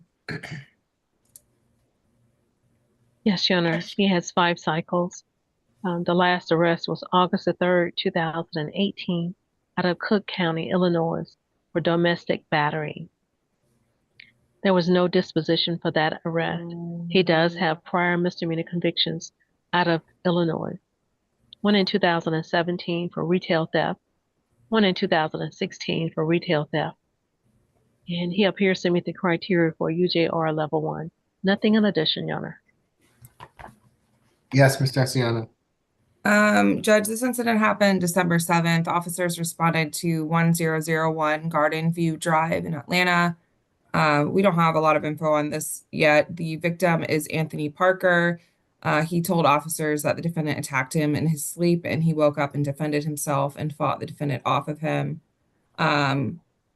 We've been in touch with him today. He's denying anything physical ever happened at this point.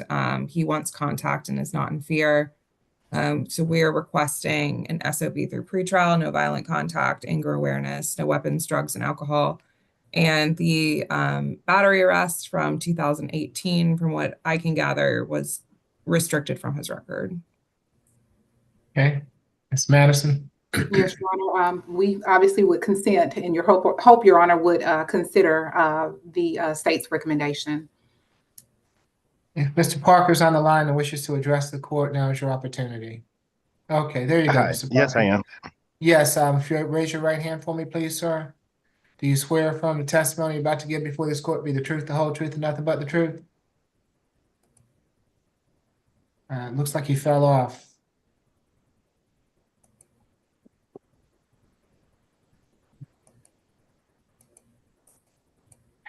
Did we lose him?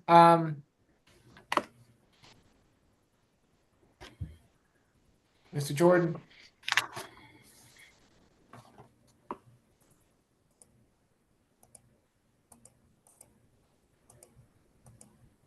Okay, looks like we lost Mr. Parker.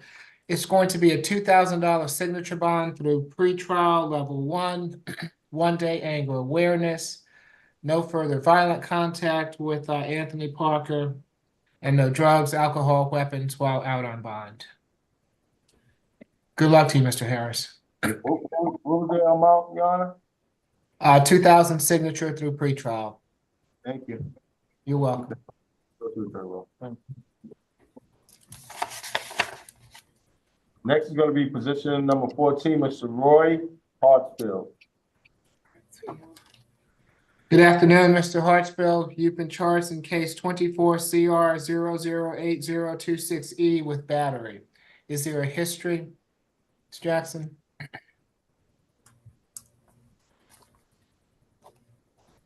He has 5 cycles. Last arrest was June 19th, 2022 in Jonesboro, Georgia for possession of marijuana. He does have misdemeanor sentences. He received a nolo contendere sentence in 2022 out of Jonesboro, Georgia for possession of marijuana less than an ounce. And he received a nolo contendere sentence in 2015 out of Douglas County for possession of marijuana less than an ounce. And he does appear to meet the criteria for UJR at level 1. Nothing in addition, Your Honor.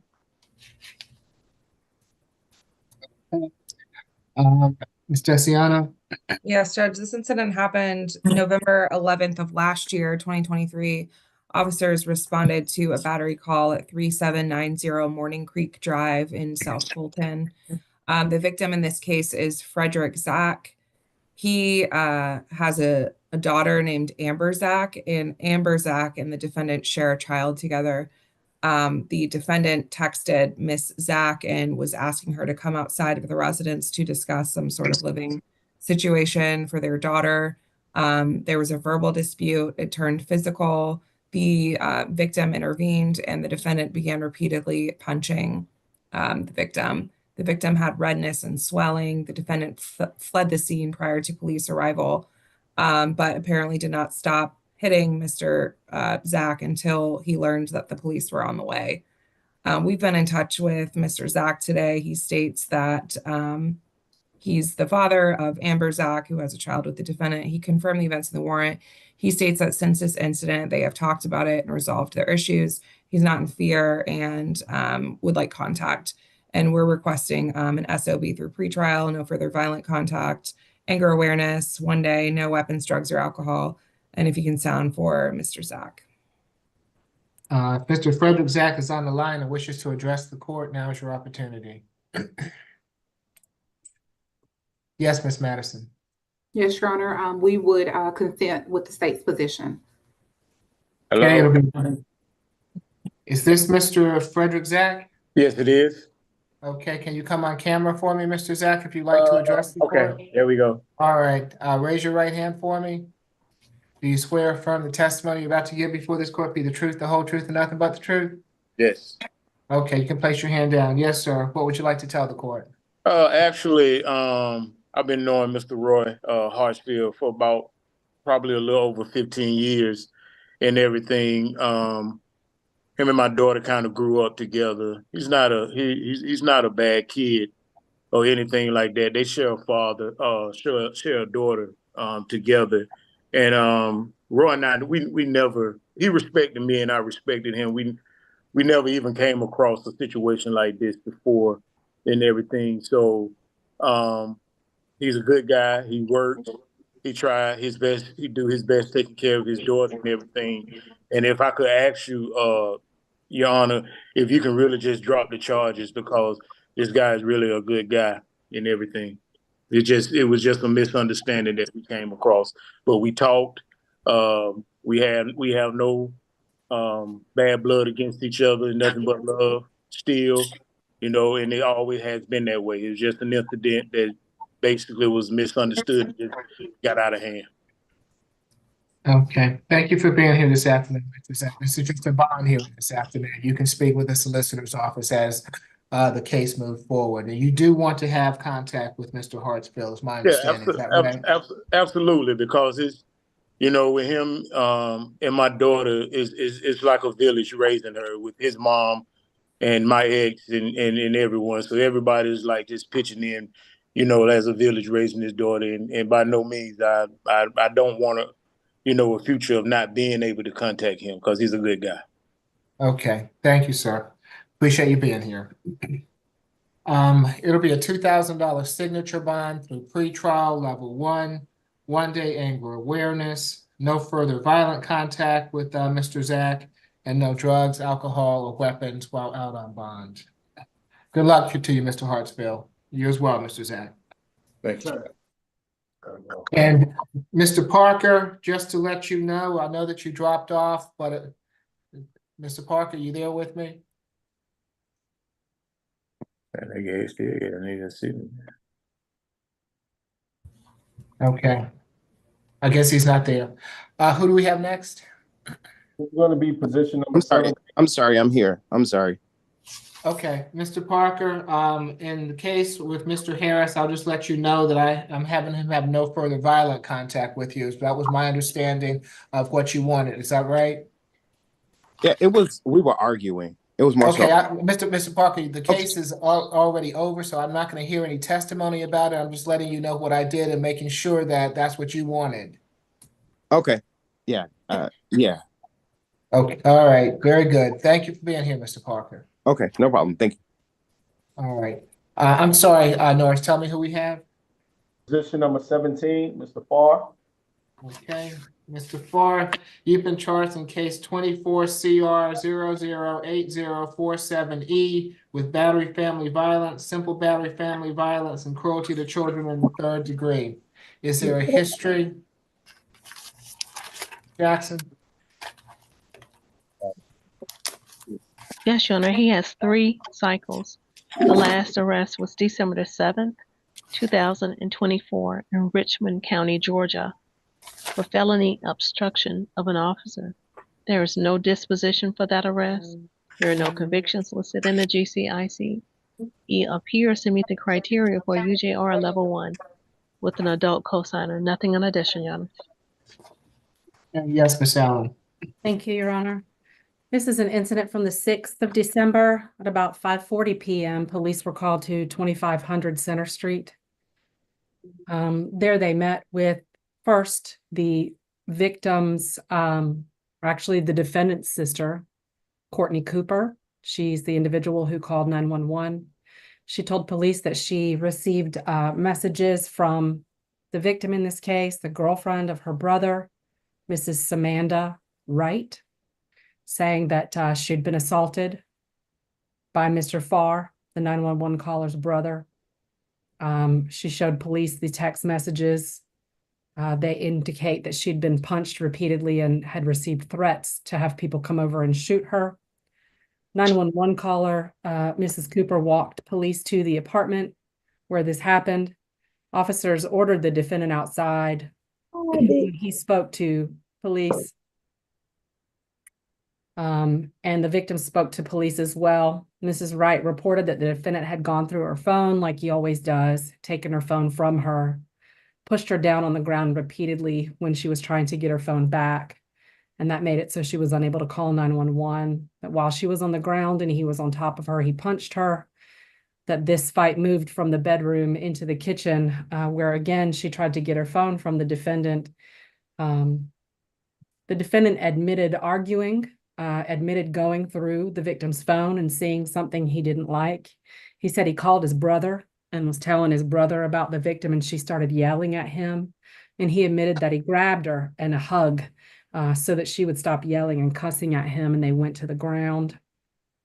Once the victim was separated from the defendant, she reported that the defendant had strangled her against the counter there in the kitchen after he had assaulted her in the bedroom, and that altercation moved to that location. And she showed police a mark on her face where she had been bitten by the defendant on her face. They share a child who was present in the home, initials SW. We made contact with the victim today, Mrs. Wright. She now denies that there was any strangulation and says this is the first time they've ever had any violence, and she's not in fear. We'd ask for a $2,000 surety, Your Honor, no contact with Mrs. Wright, and that's Samanda, Samanda, and the child they share is SW. No drugs, alcohol, or weapons, and to stay away from the location where she lives. And if you would sound for Mrs. Wright. Thank you. If Samantha Wright is on the line and wishes to address the court, now is your opportunity to do so.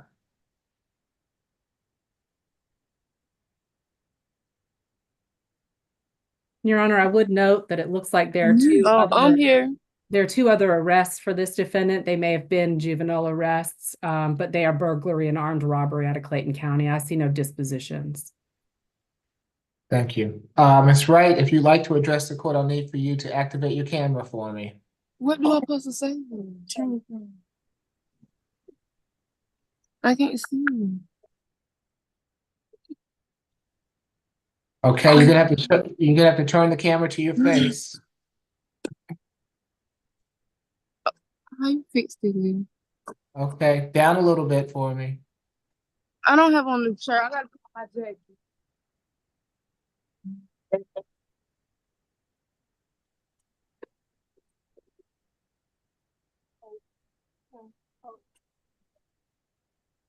Get my phone.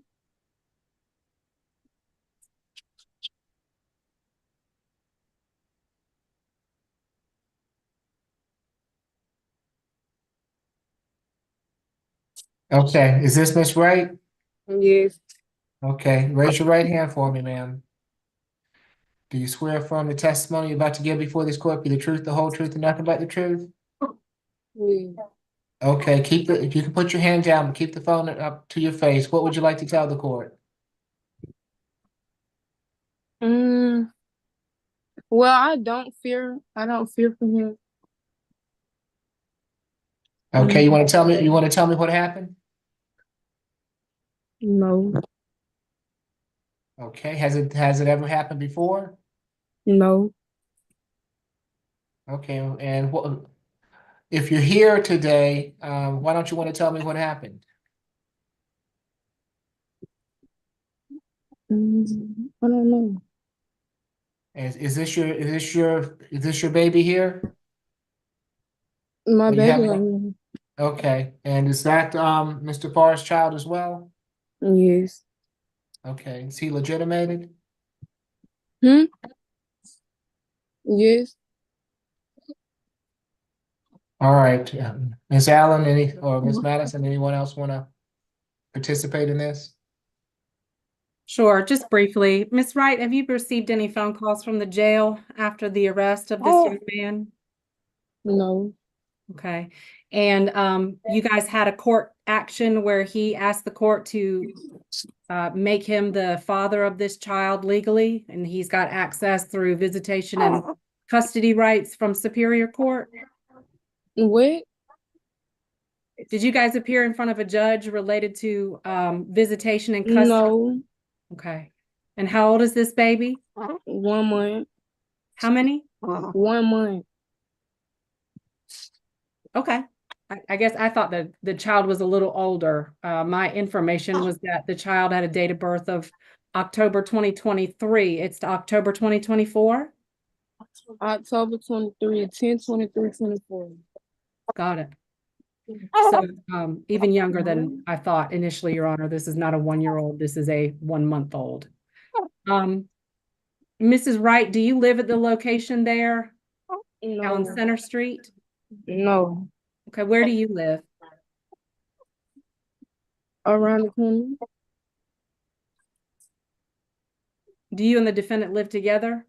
No. Okay. Is there someone with you? My baby. There's not an adult present with you right now? My mama. Okay. And do you live with your mom? Yes. Okay, and what address is that? 561 Woods Drive Northwest. 561 what? Woods Drive Northwest. Woods, W-O-O-D-S? Yeah. And how old are you, sweetheart? 19. 19. And Courtney Cooper is the individual who called the police? Yes. And is she your friend? That's his sister. She in here. Okay. She's your friend? If you want to say. Did you reach out to her when you were being assaulted and ask for help? She texted me first and said, "Pooh, you okay?" And I told her what happened. So you sent her text messages about being assaulted? Yes. And you showed those to the police? Yes, because the police asked to see the messages. Right. Okay. Those are all the questions I have, Your Honor. I would just reiterate, the state's got some concerns. This victim is obviously clearly vulnerable. This child is much younger than we thought. Her either reluctance or inability to answer questions right now is concerning. And so But the state has some the concerns. baby Excuse didn't me, even you don't speak get to either. interrupt. One moment, please. The state's Okay. got concerns, not just about intimidation. Here, the 911 caller is the sister of the defendant. She's there present with the victim right now. The victim was reluctant to speak about where she lived, didn't really talk about the incident at all when asked. We've got some serious concerns, Your Honor. We'd ask for a stay away. Okay, thank you. Yes, Miss Madison. Oh, I'm sorry, Mr. McLean, is this your case? Yes, Your Honor. My client is 21 years old. His address is over in Decatur at a 30035 zip code called Treecrest Parkway at a particular address. Your Honor, he works through temporary services. He's 21, as I said, and he works through temporary service warehouse work. We would ask the court to consider a signature bond if possible in this case, Your Honor. All right, and I see that Mr. Farr's mother is on the line as well. Miss Latona Farr, are you Yes, there?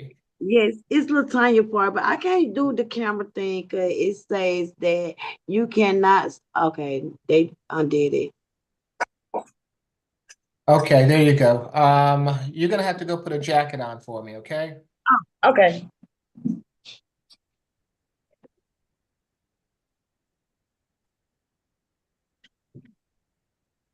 Okay, raise your right hand for me. Do you swear or affirm the testimony you're about to give before this court be the truth, the whole truth, and nothing but the truth? Yes, sir. Okay, you can put your hand down. Does Darian live with you? Actually, he go back and forth from my house to my mom's house. Okay, and how old is he? He's 21. And what did you want to tell me? Okay, first and foremost, like I said, he actually, I think, should seek mental health. And I told him that, and he agreed to get mental help or whatnot with, I don't know what he's finding as in depression or whatever. But like this had been the first incident, like something like this has happened or whatnot. And when she spoke about him being a juvenile and everything like that, the probation officer that he had before then, she also said that he's supposed to continue taking the medication that he was taking while he was in there. So, yeah, that's the only thing that I would like for him to seek is like mental health. Okay. Ms. Farr, if I He's a great release, father and everything, so. okay, if I release him, are you going to be able to come down and sign him out as a parental co-signer? I mean, I can't, or his stepdad can actually do it because I'm actually at work working out of town in South Carolina. But I Okay. can get his stepfather to do it because I'm legal married. So I can get his stepfather to do it if that's what need to be done. Yeah. What's his stepfather's name? Gerard Marshall. Can you spell that for me? Jerod Marshall, Marshall. All right, so for Mr. Farr to get out, Mr. Marshall's gonna have to come and sign for him. You understand? Yes, sir. All right. All right, thank you for being here this afternoon, Ms. Farr. Okay. All right, for the battery, it's gonna be a $2,000 signature bond through pretrial level 1. For the simple battery, $1,000 signature bond through pretrial level 1.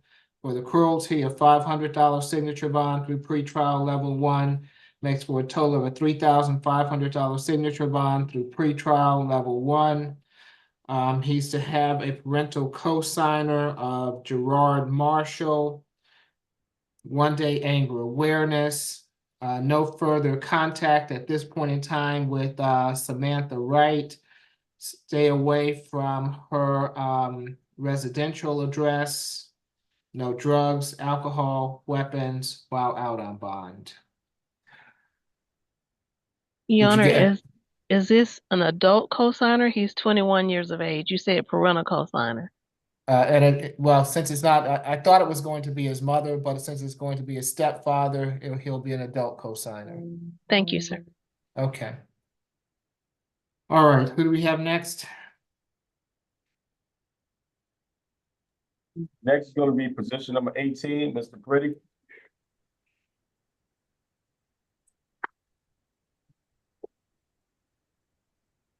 Good afternoon, Mr. Pretty. You have been charged in case 24 CR 008038J with 2 counts of battery family violence, 2 counts of criminal trespass, damage to property, and obstructing or hindering persons making an emergency telephone call.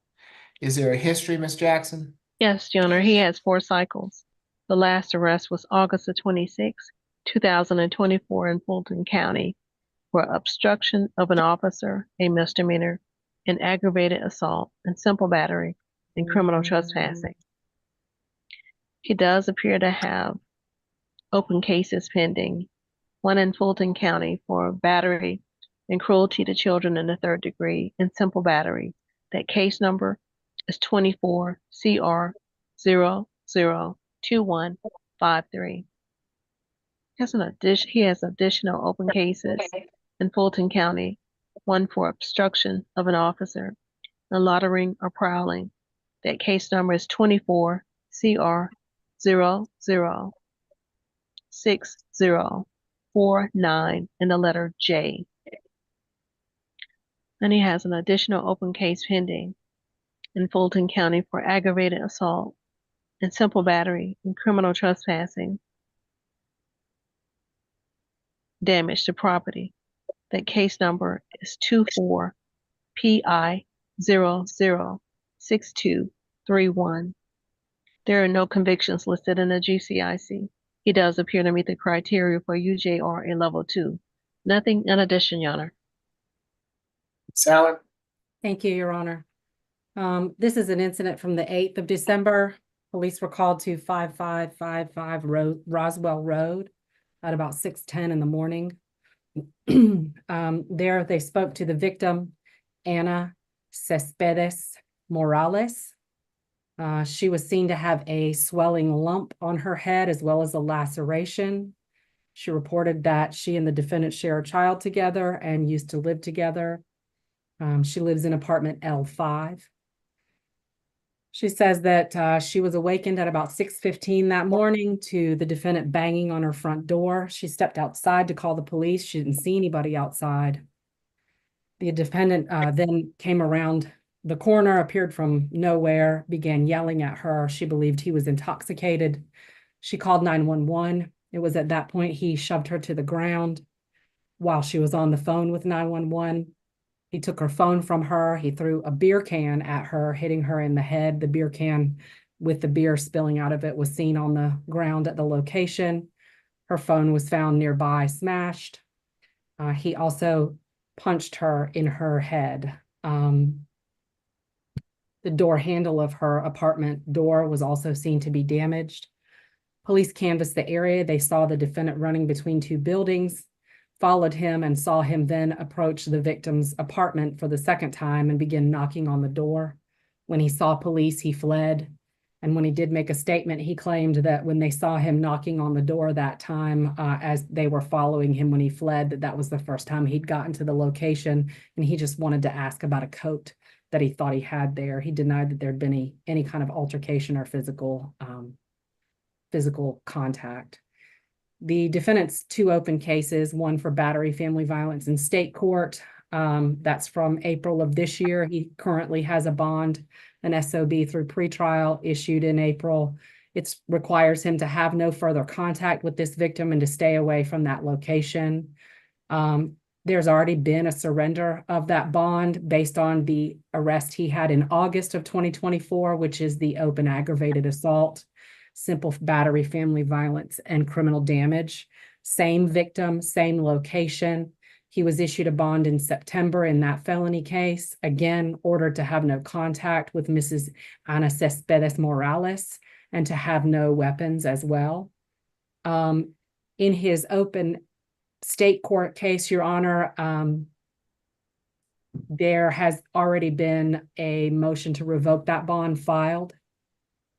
We're asking for a $10,000 cash bond, Your Honor. Absolutely no contact with Mrs. Anna Morales. Stay away from that location, 5555 Roswell Road. And no drugs, alcohol, or weapons. I would note that he's tried to call her at least 5 times since he's arrested today or on the 8th, and she has not responded and not answered the phone. The state's concerned there might be an MH issue here. We'd request an evaluation of some kind. This behavior is very concerning, Your Honor. If you'd sound for Mrs. Morales in case she decided to join us, thank you. Ms. Morales is on the line and wishes to address the court. Now is your opportunity. Mr. McLean? Your Honor, my client is 25 years old. He is a graduate of Riverwood International Charter School in Sandy Springs. Your Honor, he works in car detailing, car washing, and valet services, and has previously worked with apartments maintenance. So he's quite industrious. We would ask the court to consider under these circumstances, if not a signature bond, then as low as possible on a surety bond. Okay. For each of the batteries, it'll be a $2,000 good bond. For each of the criminal trespass will be a $1,000 good bond. For the obstructing, a $500 good bond. Makes for a total of a $6,500 good bond. No further contact with Ms. Morales. Stay away from the Roswell Road address. No drugs, alcohol, weapons while out on bond. Good luck to you, Mr. Brady.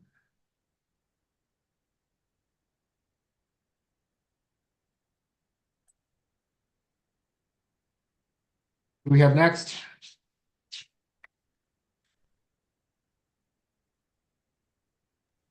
Position number 22, Mr. Demetrius Terrell. Good afternoon, Mr. Terrell. You've been charged in case 24 CR 008030Y with 2 counts of battery family violence. Is there a history, Ms. Jackson?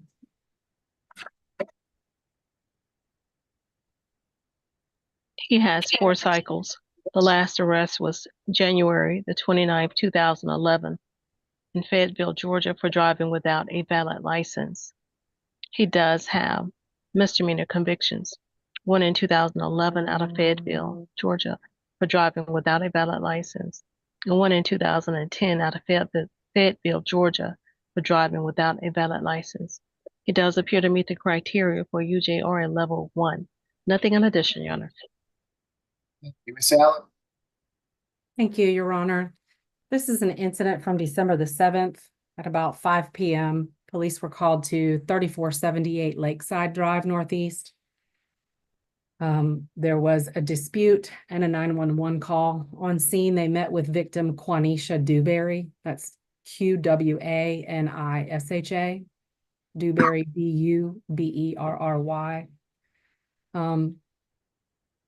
On scene, she reported that the defendant became upset when she wanted to leave the location and he grabbed her by her face. She was seen to have scratches on her upper lip.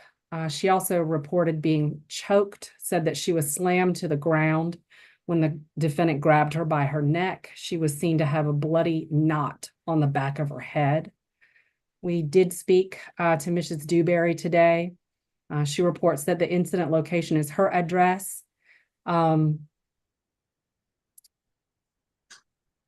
That they do not live together, although they describe living together when they talk on the jail phone calls, but they do not have any children. She did confirm that she was grabbed and slammed to the ground. She said nothing like this has ever happened before, and she would like to continue contact. Your Honor, I would request, because this defendant doesn't have any serious or violent arrests in Georgia. The only thing I see is a criminal court martial with the military in 2014 that looks like it was a not guilty. We'd asked for a SOB through pretrial, $2,000 on each of the counts for a $4,000 SOB, no contact and to stay away. The conversation and the police report indicate that the victim in this case was extremely intoxicated. And she says on the jail calls that she knows how to make this case go away, that she just won't come to court, and she'll do just like she did when she stabbed Charles. So there's obviously a large reason why these individuals should have no contact. That seems to be the most important thing at this point, not just for Ms. Dewberry's safety, but Mr. Terrell's safety. If you would sound for Mrs. Dewberry, I'd appreciate it. Thank you. Okay. If Ms. Dewberry is on the line and wishes to address the court, now is your opportunity. Yes, I do wish to address the court. Okay, and you're Miss Dewberry? Yes, I am. Okay, can you raise your right hand for me, please? My right hand is raised. Okay, do you swear affirm the testimony you're about to give before this court be the truth, the whole truth, and nothing but the truth? The truth. Okay, very good. You can place your hand down, Ms. Dewberry. What would you like to tell the court? I talked to the police and I told them multiple times I do not want to press charges. Terrell is a really, really good guy. He is my boyfriend. Nothing like this has ever happened before. I was highly intoxicated. I can admit that I definitely was. He was trying to help me so that I wouldn't drive. And that is a fact. Like, I was trying to drive, I was trying to leave the house, and he was trying to stop me from doing that. We did have a tussle incident, but again, I was intoxicated, so I kind of don't really remember how it happened or how it started. But I do know I told the police that I do not want to press charges. There was no knot on my head. There's no black eye. There's nothing. He does help me with my business. He helps me with my doctor's appointments. I have a heart condition where at times I do have to be put under anesthesia. He drives me. He's really, really a good help to me. He means a lot to me. And honestly, I could be honest and woman enough to say that it should be me on the other side, not him, because I was the one intoxicated and he was trying to help me 110%. As far as the Charles incident goes, that was a long, long time ago. And I was in an altercation a very, very long time ago. And I don't know why it's being brought up now, but that has nothing to do with today. I never said I can make anything go away. And that's honest to God. I told him that I would tell the truth because this is the truth. And again, I told the police multiple times that do not arrest him. I don't want him to be arrested. I don't want to press charges. But when the police saw there was a scratch on my face, they were like, oh no, we're going to arrest him.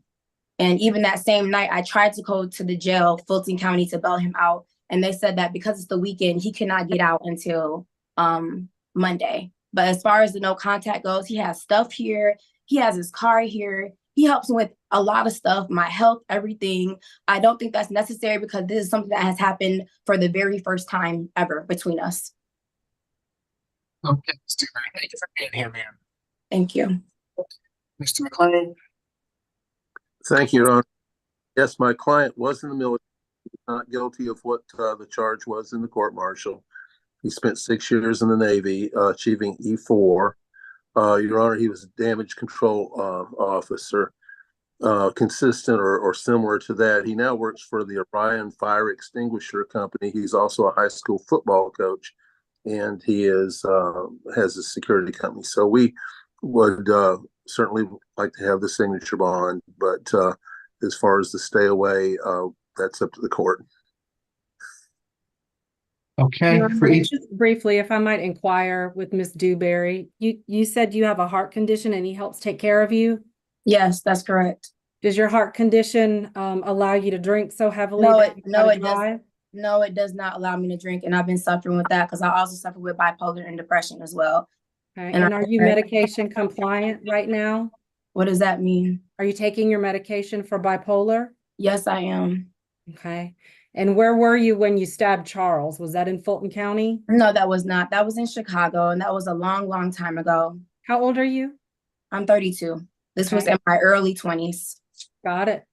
And Where you live at this 3478 Lakeside Drive address? Yes, ma'am. Where does Mr. Terrell live? He lives in McDonough. I don't, his mom's old address house. I'm not sure. Like, it's all the way in McDonough. I don't have the address on the top of my head, but Do you remember telling our office that you guys don't live together? I don't. Honestly, I was really intoxicated. I don't remember saying that. Today? You were intoxicated today? No, not today. When you spoke to someone from our office today, do you remember telling them that you guys don't live together? Correct. I remember saying that today. Yes, I do. So how does he take care of you and help you with your medication? Because he comes over every day. He's on my leasing list. Like, I have a concierge and his name is on my list. So he's able to come up whenever he wants to. Okay. Your Honor, the state would just reiterate the request for no contact. This is a volatile situation and it's in the best interest and the safety of both individuals. Okay, for each charge, it'll be a $1,500 signature bond through pretrial level 1. Makes for a total of a $3,000 signature bond through pretrial level 1. 1-day anger awareness. No further violent contact with Ms. Dewberry. No drugs, alcohol, weapons while out on bond.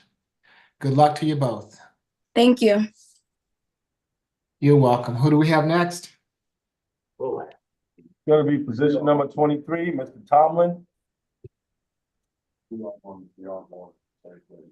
Good afternoon, Mr. Tomlin. You've been charged in case 24 CR 008027D with terroristic threats and acts and criminal trespass. Is there a history, Ms. Jackson? He has 2 cycles. The last arrest was February the 6th, 2015, in Dunwoody, Georgia, for theft by deception. He does have 1 misdemeanor conviction that was in 2015 out of DeKalb County for theft by shoplifting. And he does appear to meet the criteria for UJR level 1. Nothing in addition. Thank you. Ms. Allen?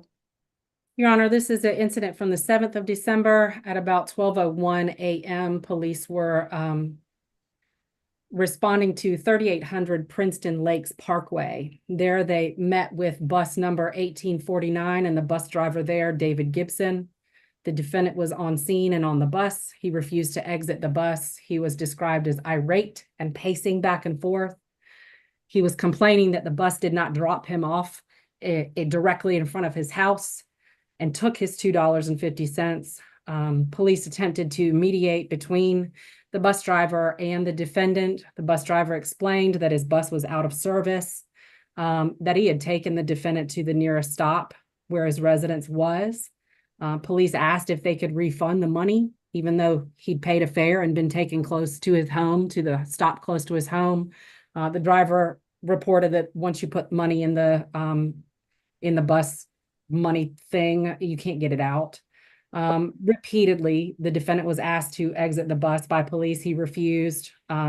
Backup was requested. Again, he was asked to get off the bus. He refused. Eventually, he got off the bus and he charged at Officer Parks with both of his fists clenched while stating, "On my mama, I'll beat your ass," and getting very close in the officer's face. And a taser had to be deployed. We're asking for an SOB through pretrial, Your Honor, to stay away from all MARTA locations, have no contact with Mr. Gibson. David Gibson is the name of the driver, and no drugs, alcohol, or weapons while on bond. Thank you. McLean? No objection.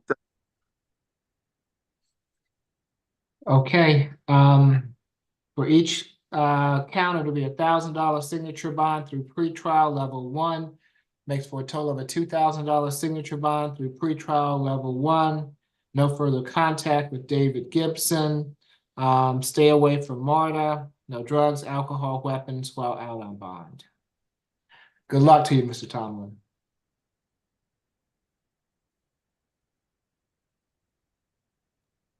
Next, Your Honor, is position number 25, Mr. Woods. Good afternoon, Mr. Woods. You have been charged in case 24 CR 008023F with violating a family violence protective order, expired or no license plate or decal, and failure to maintain insurance. Is there a history? Ms. Jackson? Yes, Your Honor, he has 10 cycles. The last arrest was October the 24th, 2018 in Cobb County for possession of marijuana less than an ounce. That charge was null pros on November the 16th, 2021. He does have misdemeanor convictions. One in 2016 out of Cobb County for possession of marijuana less than an ounce. And there was an additional one in 2016 out of Cobb County for disorderly conduct. There was one in 2011 out of Cobb County for disorderly conduct. This one in 2010 out of Cobb County for possession of marijuana less than an ounce and possession of a pistol or a revolver by a person under the age of 18 years of age. And he does appear to meet the criteria for UJR level 2. Nothing in addition, Your Honor. Ms. Allen? Your Honor, on December the 8th at about 1:25 p.m., the defendant was seen driving south on Techwood Drive in a vehicle with no plate or decal on it. Initiated a traffic stop by officers at 1134 Techwood. They approached the defendant who was driving. He smelled of marijuana. He was detained, asked about why he was driving a car without a license plate on it. He was unable to provide insurance and proof that he had insurance on the vehicle. And in addition, while police officers searched his vehicle, they found a firearm in the glove box. He is the respondent in a TPO, 12-month order, Your Honor, out of Cobb County, item 27 in that TPO, case number 231-8889, specifically prohibits the defendant from possessing a firearm. That is in effect until the end of this month, 2024. We'd ask for a $2,000 cash bond, Your Honor, no drugs, alcohol, or weapons, and no driving without a license, tag, decal, and insurance. Thank you. Mr. McLean? Your Honor, I think the person that's the subject, I think I could be wrong, the person maybe the subject of the protective order is chatting saying that no, she's a different lady. The person who's the subject of the protective order is Kanisha Coleman. The person on Zoom is Makia Loveland or Lovell. All right, then. In that case, let me go forward and say he did have insurance. He tells me he just didn't have proof on him at the time. He was trying to get the car to pass emissions. You know, sometimes you have to make the wheels move. I wish it could have been on some rollers instead of a street, but you have to make the computer reset itself in the middle of emissions, and that was going on. I would emphasize that the thing does say that it was a nonviolent prohibition, a nonviolent violation of the protective order, and that the gun was miscalculating the amount of time that had passed by, Your Honor. I would ask the court to consider a signature bond. He does, Your Honor, work as a maintenance engineer, and he also does DoorDash work. He has a high school diploma, and he's also gone to welding school. Thank you. All right. For the protective order, it's going to be a $5,000 signature bond through pretrial level 2. For the license plate decal, $500 signature bond through pretrial level 2. Insurance, $500, I'm sorry, signature bond through pretrial level 2. Makes for a total of a $6,000 signature bond through pretrial level 2. No driving without a valid insurance and registration. No drugs, alcohol, or weapons while out on bond. So that's 5,000, 500, 500, 6,000 altogether. Good luck to you, Mr. Woods.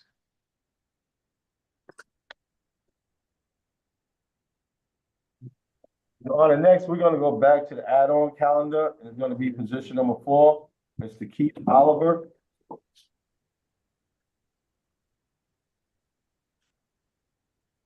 Good afternoon, Mr. Oliver. You've been charged in case 24 CR 0080518 with theft by shoplifting. Is there a history, Ms. Jackson?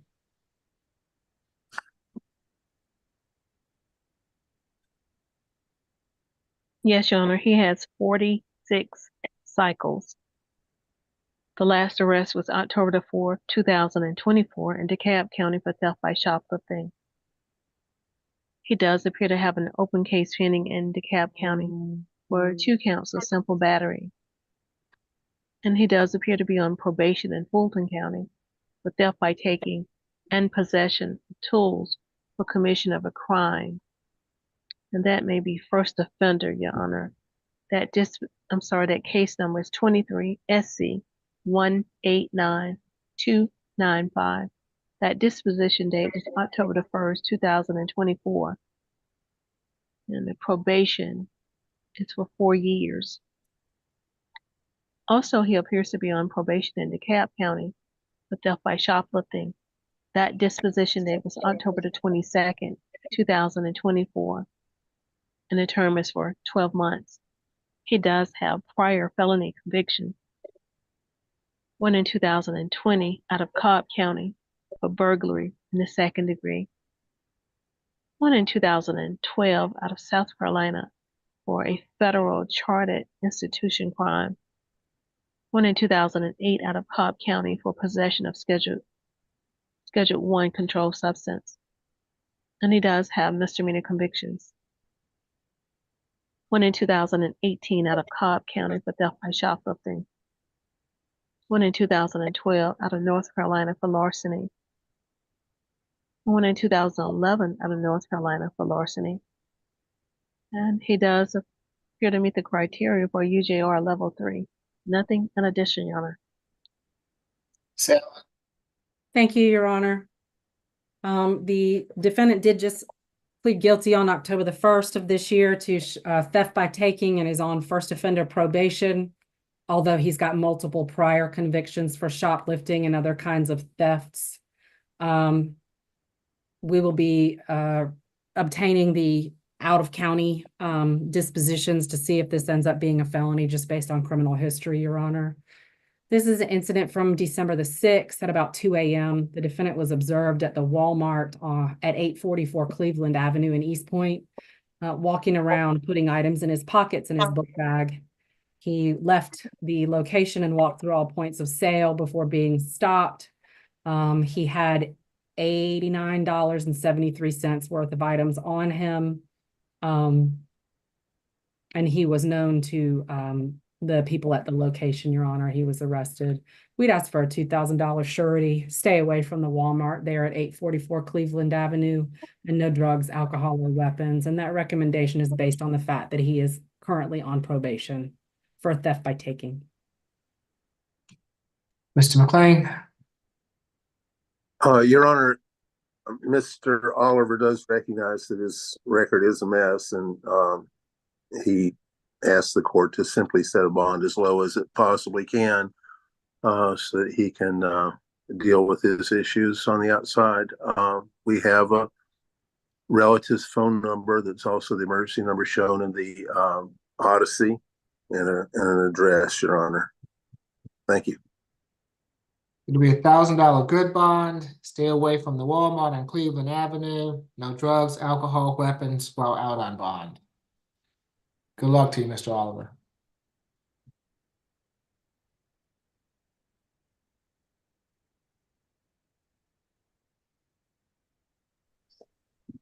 Your Honor, I have few announcements. Okay. Starting with the add-on calendar. Add-on 3 is a waiver. Okay. On the regular calendar, position number 2, bond was paid. Position number 12 is a waiver. Position number 15, that's another waiver. And position number 24 is a behavior reset.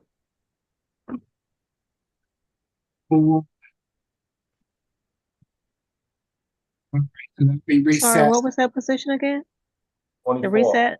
24. Thank you. Reset to 12:10. Okay. Let's start with position number 12, Carlton Hall. charged in case 24 CR 008029F with criminal trespass and theft by shoplifting. Is there a history, Ms. Jackson? Can I get that position again, Your Honor? Yes, position 12. Just a moment, please. Okay.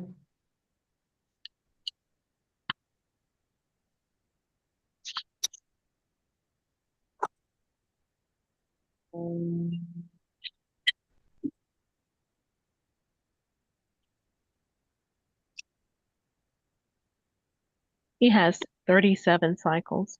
The last arrest was September the 24th, 2024, with the City of Atlanta Police Department for possession of marijuana less than an ounce. He does appear to have open cases pending. There's one for possession of marijuana less than an ounce with the City of Atlanta.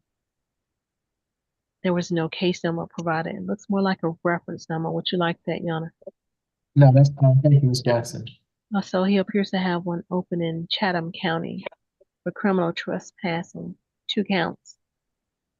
And also there appears to be one in Dublin, Georgia for possession of marijuana less than an ounce and theft by shoplifting and criminal trespassing. In addition to that, Your Honor, he appears to be on probation in DeKalb County for theft by shoplifting. That disposition date was July the 31st, 2024, and the term is for 12 months. He did receive first offender treatment in 2014 out of Lawrence County, Georgia, for entering an automobile. That case was sealed July the 6th, 2017. And he does have misdemeanor convictions. This one in 2023 out of DeKalb County for theft by shoplifting. And there was an additional case in 2023 out of DeKalb County for theft by shoplifting. He appears to meet the criteria for UJR in level 4. Nothing in addition, Your Honor. Stacia? Yes, Your Honor. This incident took place on December 8th at the Target at 3535 Peachtree Street, Buckhead location. The loss prevention officer there, Zachary Rosier, told the police that the defendant has been criminally trespassed from the location as of September 17th, 2024. And on the incident date, he returned. He was on security camera, putting $75 worth of shirts into an approximate $130 suitcase and walking past all points of sale. The total amount shoplifted with tax was $223.23. Judge, this case should be a felony. He has out-of-county convictions, and we're just in the process of collecting those. But for purposes of bond today, we're asking for a $1,000 on each, $2,000 surety. Stay away from all targets, no weapons, drugs, or alcohol. Mr. McLean? Your Honor, in recognition of the he's in, Mr. Hall did say that he is on his meds now and did this when he was off his meds. So that we were talking about putting him on a competency calendar, but I don't think he's competent now. So, Your Honor, he also asked the court just to give him the lowest bond it possibly can on this. And he will try to stay compliant with his medications. Okay, it'll be a $500 good bond on each charge, makes for a total of $1,000 good bond. Stay away from the Target on Peachtree Street. No drugs, alcohol, weapons while out on bond. Position number 15, Kendravius Hunter, charged in case 24 CR 008024E with willful obstruction of law enforcement officers. Is there a history, Ms. Jackson? Yes, Your Honor. He has 7 cycles. The last arrest was May the 31st, 2024 in DeKalb County for battery and cruelty to children in the 3rd degree. He does appear to have open cases pending. It's one in DeKalb County for 2 counts of battery and 2 counts of simple battery and simple assault and cruelty to children in the 3rd degree. In addition to that, he appears to have an open case pending in Clayton County for criminal damage to property in the 2nd degree. There were no convictions listed in the GCIC. He does appear to meet the criteria for UJR level 2. Nothing in addition, Your Honor. And Your Honor, he was arrested at the time of this incident for armed robbery and aggravated assault and possession of firearm during commission of a felony. He should have been on first appearance today. So he's got that open case as well. The obstruction comes from on the 7th, the officers located him. He was a suspect that was involved in an armed robbery.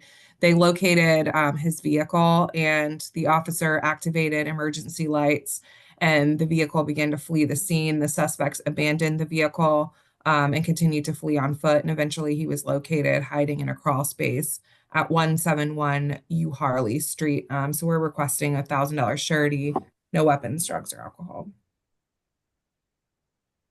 McLean? Oh, I'm sorry. This person's last name is what? Hunter. Position number 15. No, I think that would be I didn't interview Mr. Hunter. I didn't have him on my list. Okay. If this isn't your case, Ms. Madison? Your Honor, I do believe it is. We are requesting that he be granted a signature bond. I wasn't able to gather a whole bunch of information from him, but I do know that he does have a 2-year-old daughter that he is financially responsible for, that he's not currently working right now and just simply doesn't have any income. So we are hoping that Your Honor will consider granting him a signature bond. Okay. It's going to be $1,000 good bond. No drugs, alcohol, weapons while out on bond. Thank you, Your Honor. Okay. Finally, we have Mr. Nelson, who's add-on position number 3, Richard Nelson, charged in case 24 CR 008050F with criminal trespass, loitering and prowling, and willful obstruction of law enforcement officers. Is there a history, Ms. Jackson? Yes, Your Honor. He has 82 cycles. The last arrest was October the 17th, 2024 in College Park, Georgia, for entering an automobile with the intent to commit a theft or felony. That charge was dismissed on October the 17th, 2024. He does appear to have open cases pending, one in Fulton County for theft by shoplifting and obstruction of an officer. That case number is 24 CR 005603F. In addition to that, he appears to have an open case pending in College Park, Georgia, for criminal trespassing. Also, he appears to have an open case pending in Union City, Georgia, for interference with government property and criminal trespassing. He does have prior felony convictions. It's one in 2017 for burglary in the first degree, one in 2004 with 3 counts of financial transaction card theft, and he does have misdemeanor sentences and convictions. He received a nolo contendere sentence in 2023 out of Cowardly County for possession and use of drug-related objects. It's one in 2018 for theft by shoplifting, one in 2016 for P&I, and one in 2013 for criminal trespassing, one in 2012 for criminal trespassing, one in 2011 for criminal trespassing, and Your theft by Honor, shoplifting. thank you, Mrs. Jackson. I think that that's enough. This defendant has a substantial history for very similar offenses, and I believe there's an MH concern, and that might be why we have a waiver today. The 82 cycles is too much for Mrs. Jackson to go through, but I think you understand the general sense here. This is a warrant that came out of College Park from November the 18th of 2024. At about 1 p.m., the defendant was seen by someone who was staying at the Ramada Inn there at 5010 Old National Highway. And he called the police. Mr. Todd was actually the person staying at the location. He reported that he'd seen the defendant in the parking lot pulling on door handles of cars. Police responded. They got a description of the defendant and actually located him nearby. The victim confirmed that that was the individual he had called about. The defendant said he was just hanging out. Police notified him that he'd been given a criminal trespass warning from that location, the Ramada Inn, on May the 13th, 2024. We're asking for a $2,000 surety, Your Honor, to stay away from that location and have no drugs, alcohol, or weapons. We'd also ask for a BHET and a social worker visit. Who's representing Mr. Nelson? I will, Your Honor. He agrees that I agree that a social worker visit would be advisable to see if a BHT is necessary. Your Honor, he recognizes how many arrests he's got. We discussed this extremely briefly, but he said his reason for waiving is pretty obvious. So we would ask the court to just set the best bond it can for him. Thank you. Okay, for each charge, it'll be a $250 good bond, makes for a total of a $750 good bond. Social worker visit for BHET. Stay away from the Ramada Inn on Old National Highway. No drugs, alcohol, weapons while out on bond. Okay. I think that takes care of the 2 o'clock calendar. Ms. Bridgewater, whenever you're ready. Yes, Your Honor. Once again, the reset date for the SAP calendar is going to be December 26th. On the regular calendar, position number 1 is reset further notice with a $10,000 SOB through pretrial. Position number 2 is being reset further notice as the defendant has been released. 3 is reset further notice with a $10,000 SOB through pretrial. 4, we didn't get a co-signer's name. Did we ever get that? Yes, the co-signer's name is going to be a Miss Jeanette Pickett. Pickett. Okay, Jeanette, Jeannette. Jeannette.